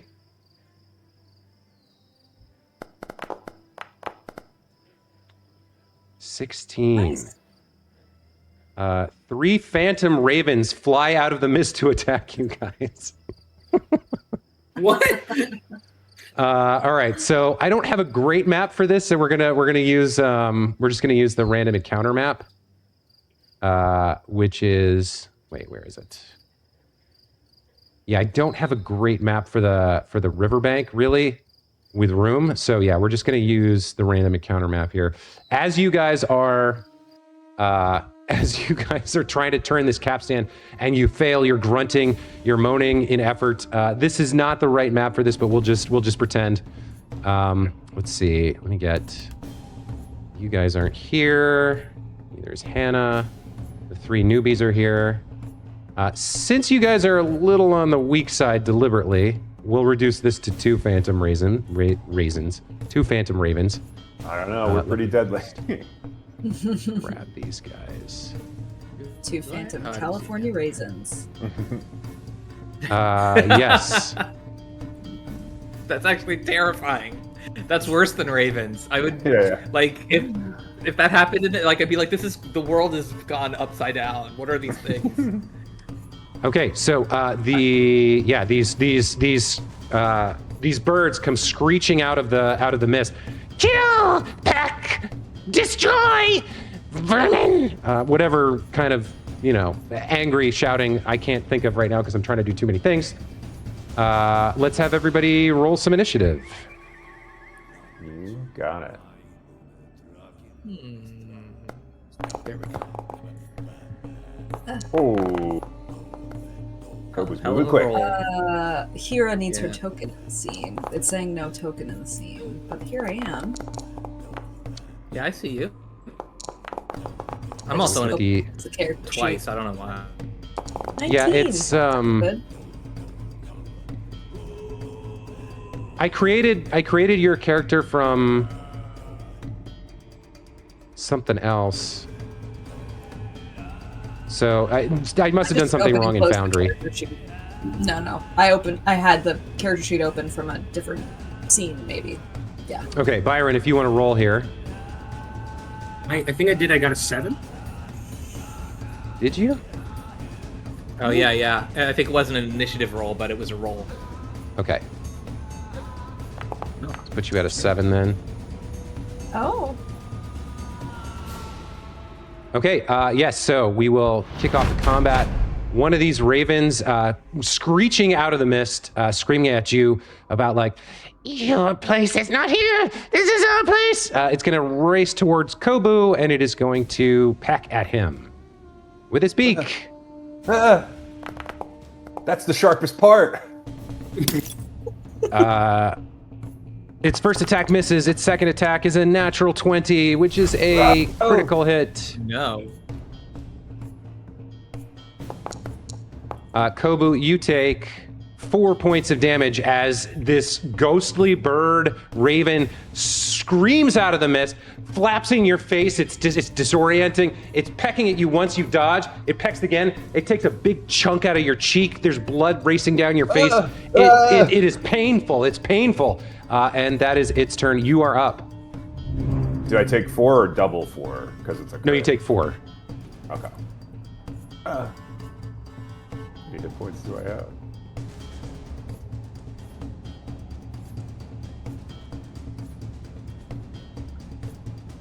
Oh, and I'm up. I don't know why you guys can't see these things. Can you see them? I don't. I can see the token, ravens, I don't yeah. see them in the initiative order. Yeah, I don't know why they're hidden in the initiative order. Yeah, but, they're not in wait. the initiative order. There we go. Oh, there okay, they are. there we go. Okay, all right. There they are. I feel like, Kobu's like holding his cheek, but he's like, and so he's gonna draw his sickle and strike with the sickle.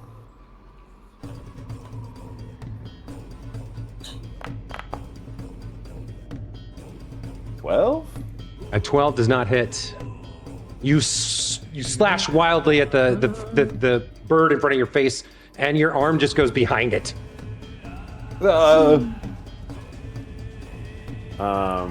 He might. I mean, he just got a pretty vicious bite. He might run.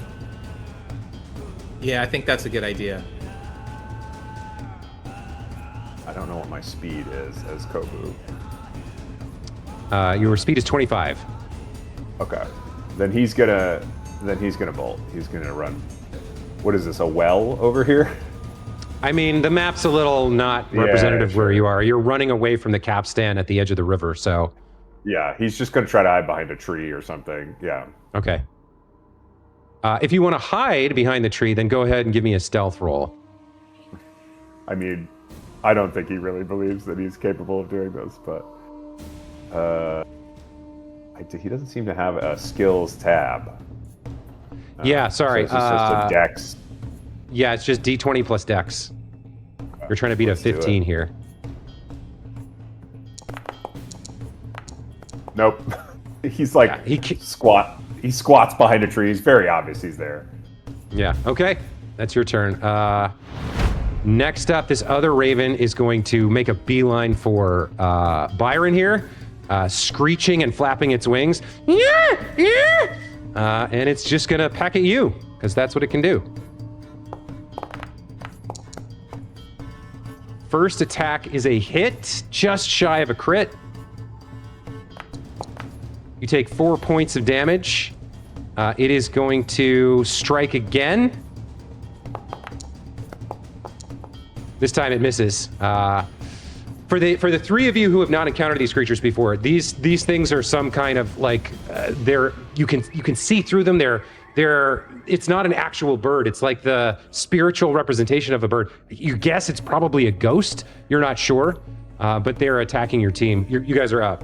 Hero, you watch as this thing tears a chunk out of Byron's neck with its phantom beak. It's agitated and screeching and angry and violent. Hera is well read, so she.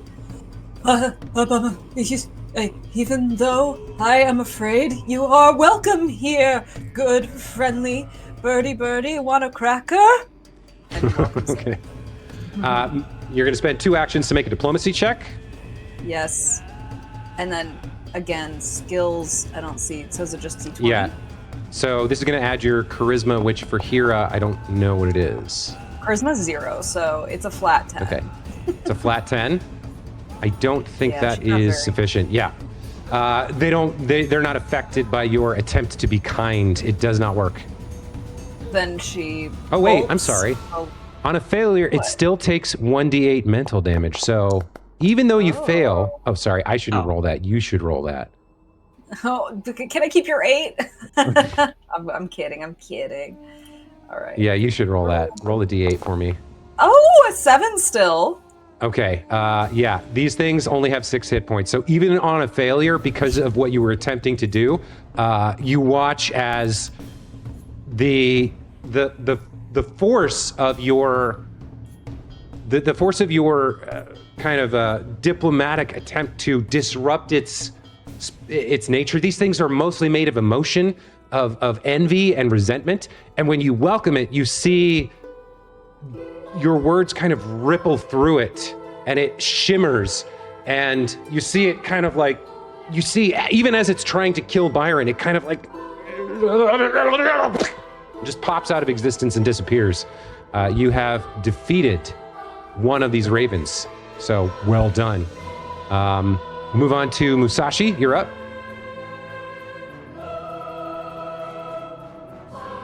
Musashi's going to hold his move to let Byron go, and he's going to say, like, Master Takahata, use the sickle, the magic sickle, because he probably didn't see that because it's on the other side. Byron's in the way. Sorry, there was a lot going on with the music there for a second. Yeah, it's because I accidentally sorry. clicked simultaneous play. Don't click that one. It plays all the tracks in the list. Okay, I fixed it. All right, all the tracks at once. So you are holding an action to do what? I'm going to hold my action to let Byron go next. Oh, you want to delay your turn? Delay my turn, yes. Got it. Okay. Just because I didn't see it explode through kindness, or I don't think Musashi would be able to figure that out. That's a bit of a leap. Okay. Then in that case, Byron, you are up. Byron goes up close to the raven.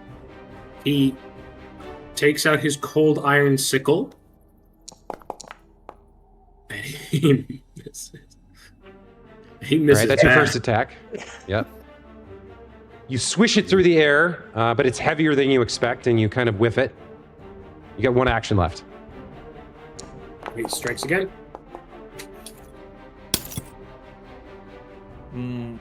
I mean, it works perfectly for the way the story of Byron is going, man. He talks a big game, and when it comes to actually deliver, doesn't. That's the that old is- Byron story. that's Byron's The old turn. Byron, natural one. Musashi, your turn now happens. That's scary.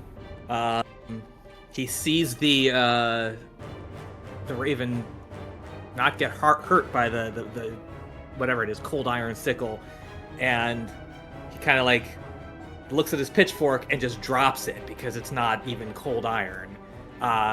He takes out from his sack what looks like a big rock, and he's gonna just throw it at the creature. And you see it is actually an apple.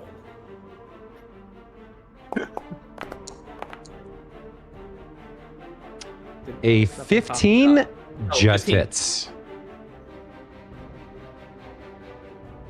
Roll damage, buddy. For 4 Okay. damage, but I don't know what it does against a creature. So the apple passes through, disrupting the creature, but not impacting it as much as you would have thought. It seems to have hurt it, just not as much as it would have hurt a real bird. But he hit it, which is actually shocking. Like, okay, well, you know what? That's only one action. He's gonna go for the next one. He'll try and throw another apple at it from his bag of what was supposed to be rocks, but they're not. They're mostly apples, and we'll see if that will hit it. Wait, am I targeting the guy still? Yes. So this attack 2. Probably not. Yeah, that misses. The raven, having been hit by your apple, screeches in fury and says, "Traitor! Evil!" And it's going to zoom towards you, Musashi, and make 2 attacks on you with its beak.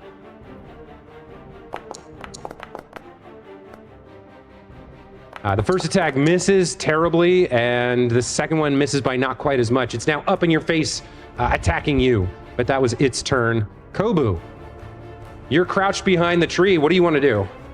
Yeah. So we're down to just this one raven. Yep. Okay, then I think he's gonna like, I have to do this for Shirin. I have to do it. And he's gonna like charge screaming towards this raven and try to get it. He's also still covered in like puke, right? A 21 hits. Ooh, nice. 6 damage. That is enough, even with its resistance to physical damage. You slice your sickle through the creature that's attacking Musashi, and it like explodes in a burst of ethereal feathers that then melt and vanish into nothingness. Sick. And that's how it's done. I hate to point this out, but did you see how when I just talked to it nicely, it did evaporate? I think we should all remember our 8 principles here. Yeah, but did you see with it when I ran up to it with my sickle? I took it out. Like I Yes. took it down. You Yes. know? Okay. Oh, yeah. You know, I should have mentioned this before. I actually have faced these creatures, and when we spoke nicely to them, they vanished. Completely slipped my mind. Well, anyways. Time to open up these floodgates. All right, give me some more. Athletics checks, folks. Okay. Thanks. Hopefully this one goes a little better than the last one. For whatever reason, my dice isn't showing up with the athletics checks. Come on. I'll just roll it because I have no modifiers. I'm not sure what that's Odds about. better. You mean it's not showing up on the screen when you roll? No, it shows up on the page, but the dice isn't lit up, so I can't click on it.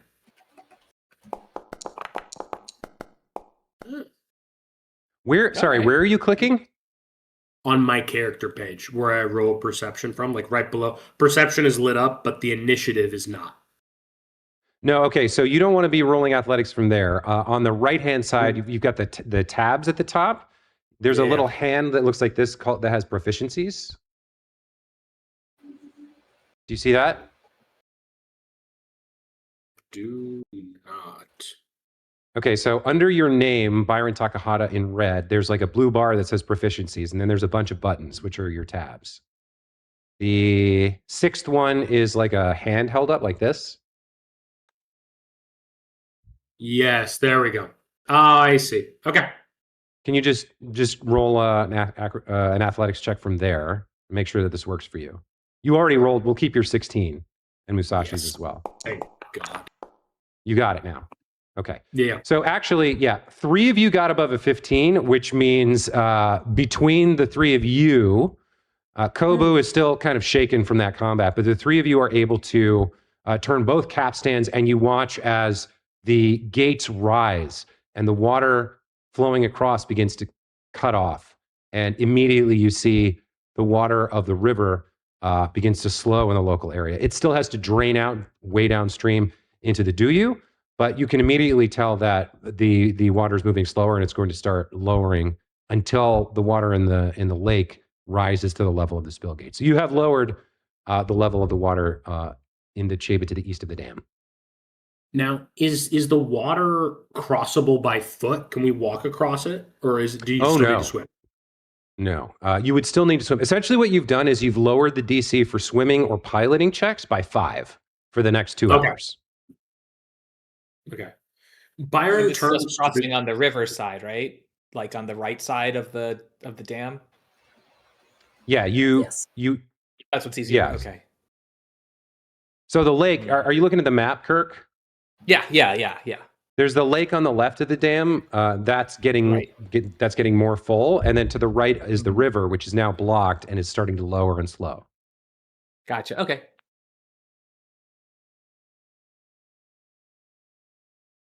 Perhaps we should find a boat? Thought that's what we tried to do before. Well, we were told where a boat would be, but we didn't actually look for a boat, somewhere along the coast. That's true. There might be another boat, and it would be easier to pilot one than to swim, even if the water is lowered. Slowed. Slowered. Slowered. Kira would like to take her gaze to the coastline and just see what she can see. Yeah, make a perception check. The only 12. Yeah. So with the fog, you're not able to see much more than 500 feet away. If you want to search for a boat, it'll take some time, but you could navigate the shore and try to find something. The water is low for how long? 2.5 hours?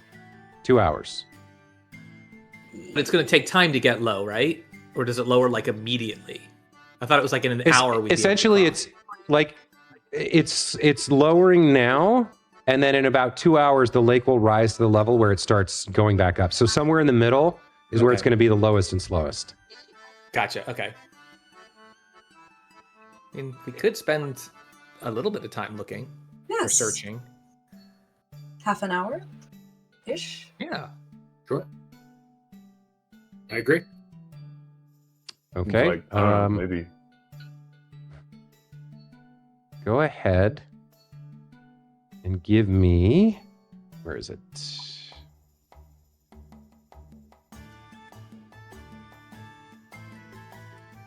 Yes, everybody give me a perception check.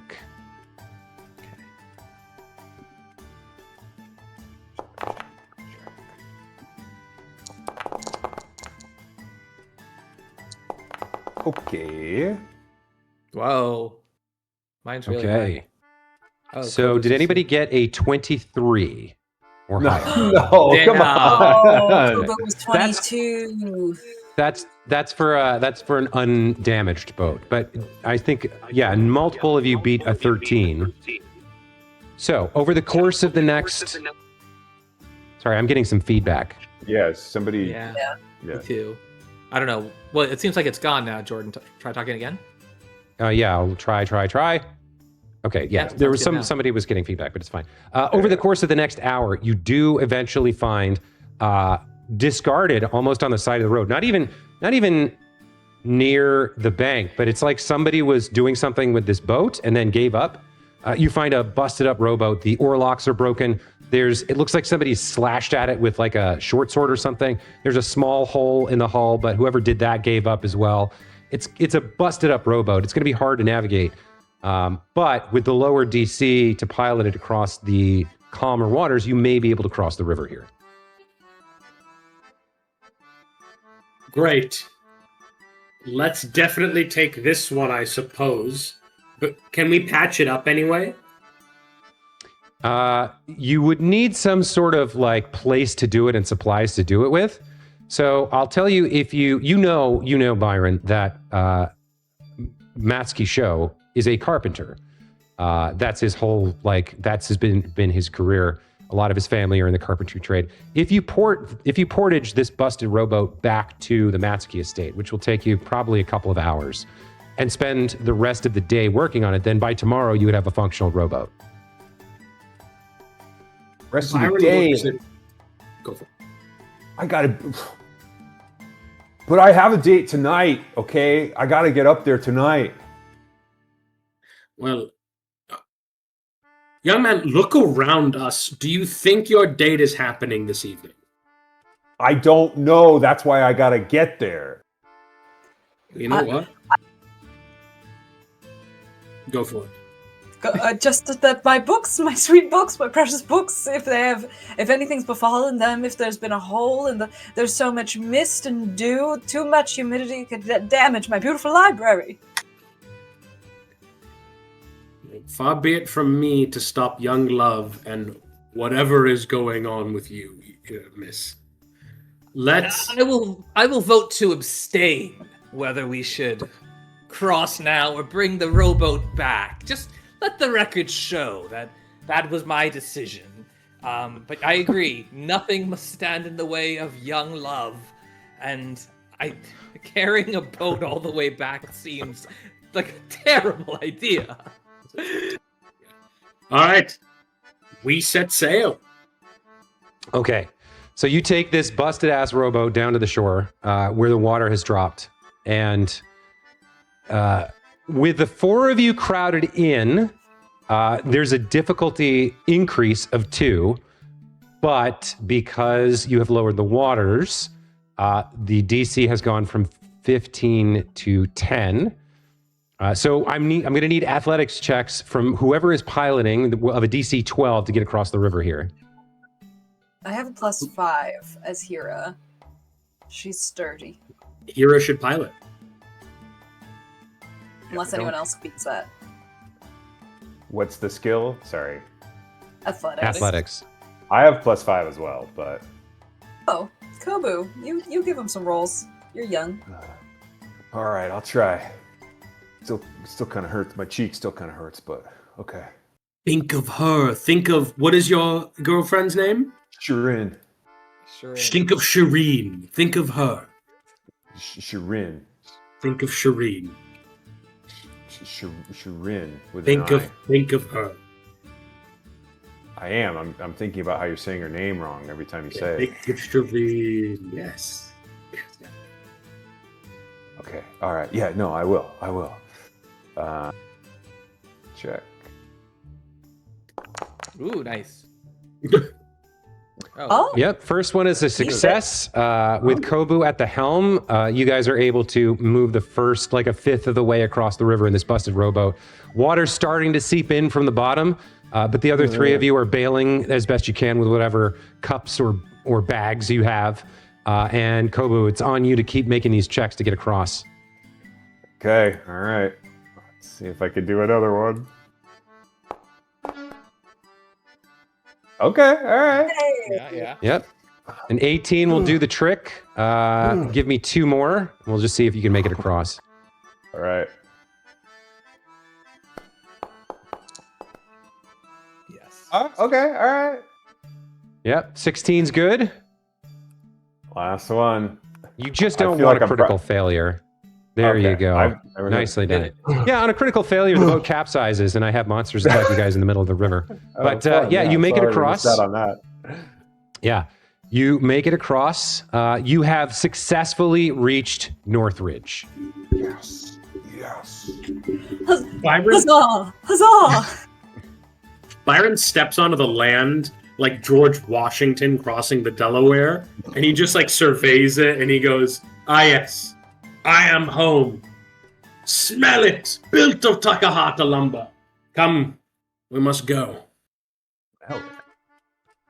The area where you guys have crossed, you are very close to your friend Tianjie's workshop, the second best. He is your friend who's who dabbles in alchemy with you and is builds gizmos and mechanisms and things. You're also close to the Hand of Spring Clinic, where you know your group was planning to head at some point. And then I don't really know where the other three live or where they're trying to get to be honest. But all of you would have been warned that downtown is very, very dangerous right now. Downtown, correct me if I'm wrong, Jordan, is between basically W25 and 27. It's right in front of us. No, downtown is between 21 and 22. So it's your house, the governor's house. Specifically, W19 is the one that's listed as downtown Willow Shore. Everything over there is reputed to be extremely dangerous right now. Do I have any sense of where my group went to? You know that you were there for the briefing with Matsky, who I think Tampoco had wanted to do a poison drinking contest, and they were trying to go to the clinic to get some kind of medicine to use to dose the gurgle gut creature. You also know that Matsky had recommended that you make contact with Granny Hu on the far eastern side of North Bank or North Ridge, because she would have been a center of resistance and defense against the invasion for those on the north side of the river. Byron turns to the group and he says, "I know this concept of, is it democracy? What was it, Hira?" Democracy. Thank you. It's been serving us fairly well. I obviously have desires to go downtown, but I will do it not because I'm afraid, but because I am so generous of spirit. I want us all to decide together where we should go, because it feels like we all have these differing goals in mind. So where should we go? Where would you all gotta like? see Shireen first. She could be in danger. Where is your girlfriend, Shireen? Jordan, I don't 100% know where that. Yeah, would be, I would say maybe I would say given what I know about Kobu, probably the two of you, local teenagers, where would you hang out? Probably at the Mushroom House, where there's some shady stuff, and maybe you score some, a little bit of green there from Ludabama sometimes. Sure. Okay. I think maybe the Mushroom House, which is way over at the east by the trade office. Right. And Granny Hu. Well, we were supposed to meet at the Mushroom House. Ruffians. All you young people meeting at the Mushroom House. Oh, let's go get jazzed at the Mushroom House. I wanted to do that when I was your age, but I abstained, not because I wasn't invited, but because I am pure of spirit, and I knew that the higher educations called me. So one of us wants to go to the Mushroom House. Fine. You, farmer, what about you? Jet, you know what I mean, what I speak of. Never heard that before. You know. This newfound youthful slang. I believe the safest part of all of Willow Shore would be where Granny Hu is. The trade office, or I think, is where they're that's the equivalent of the old Matsky estate, right?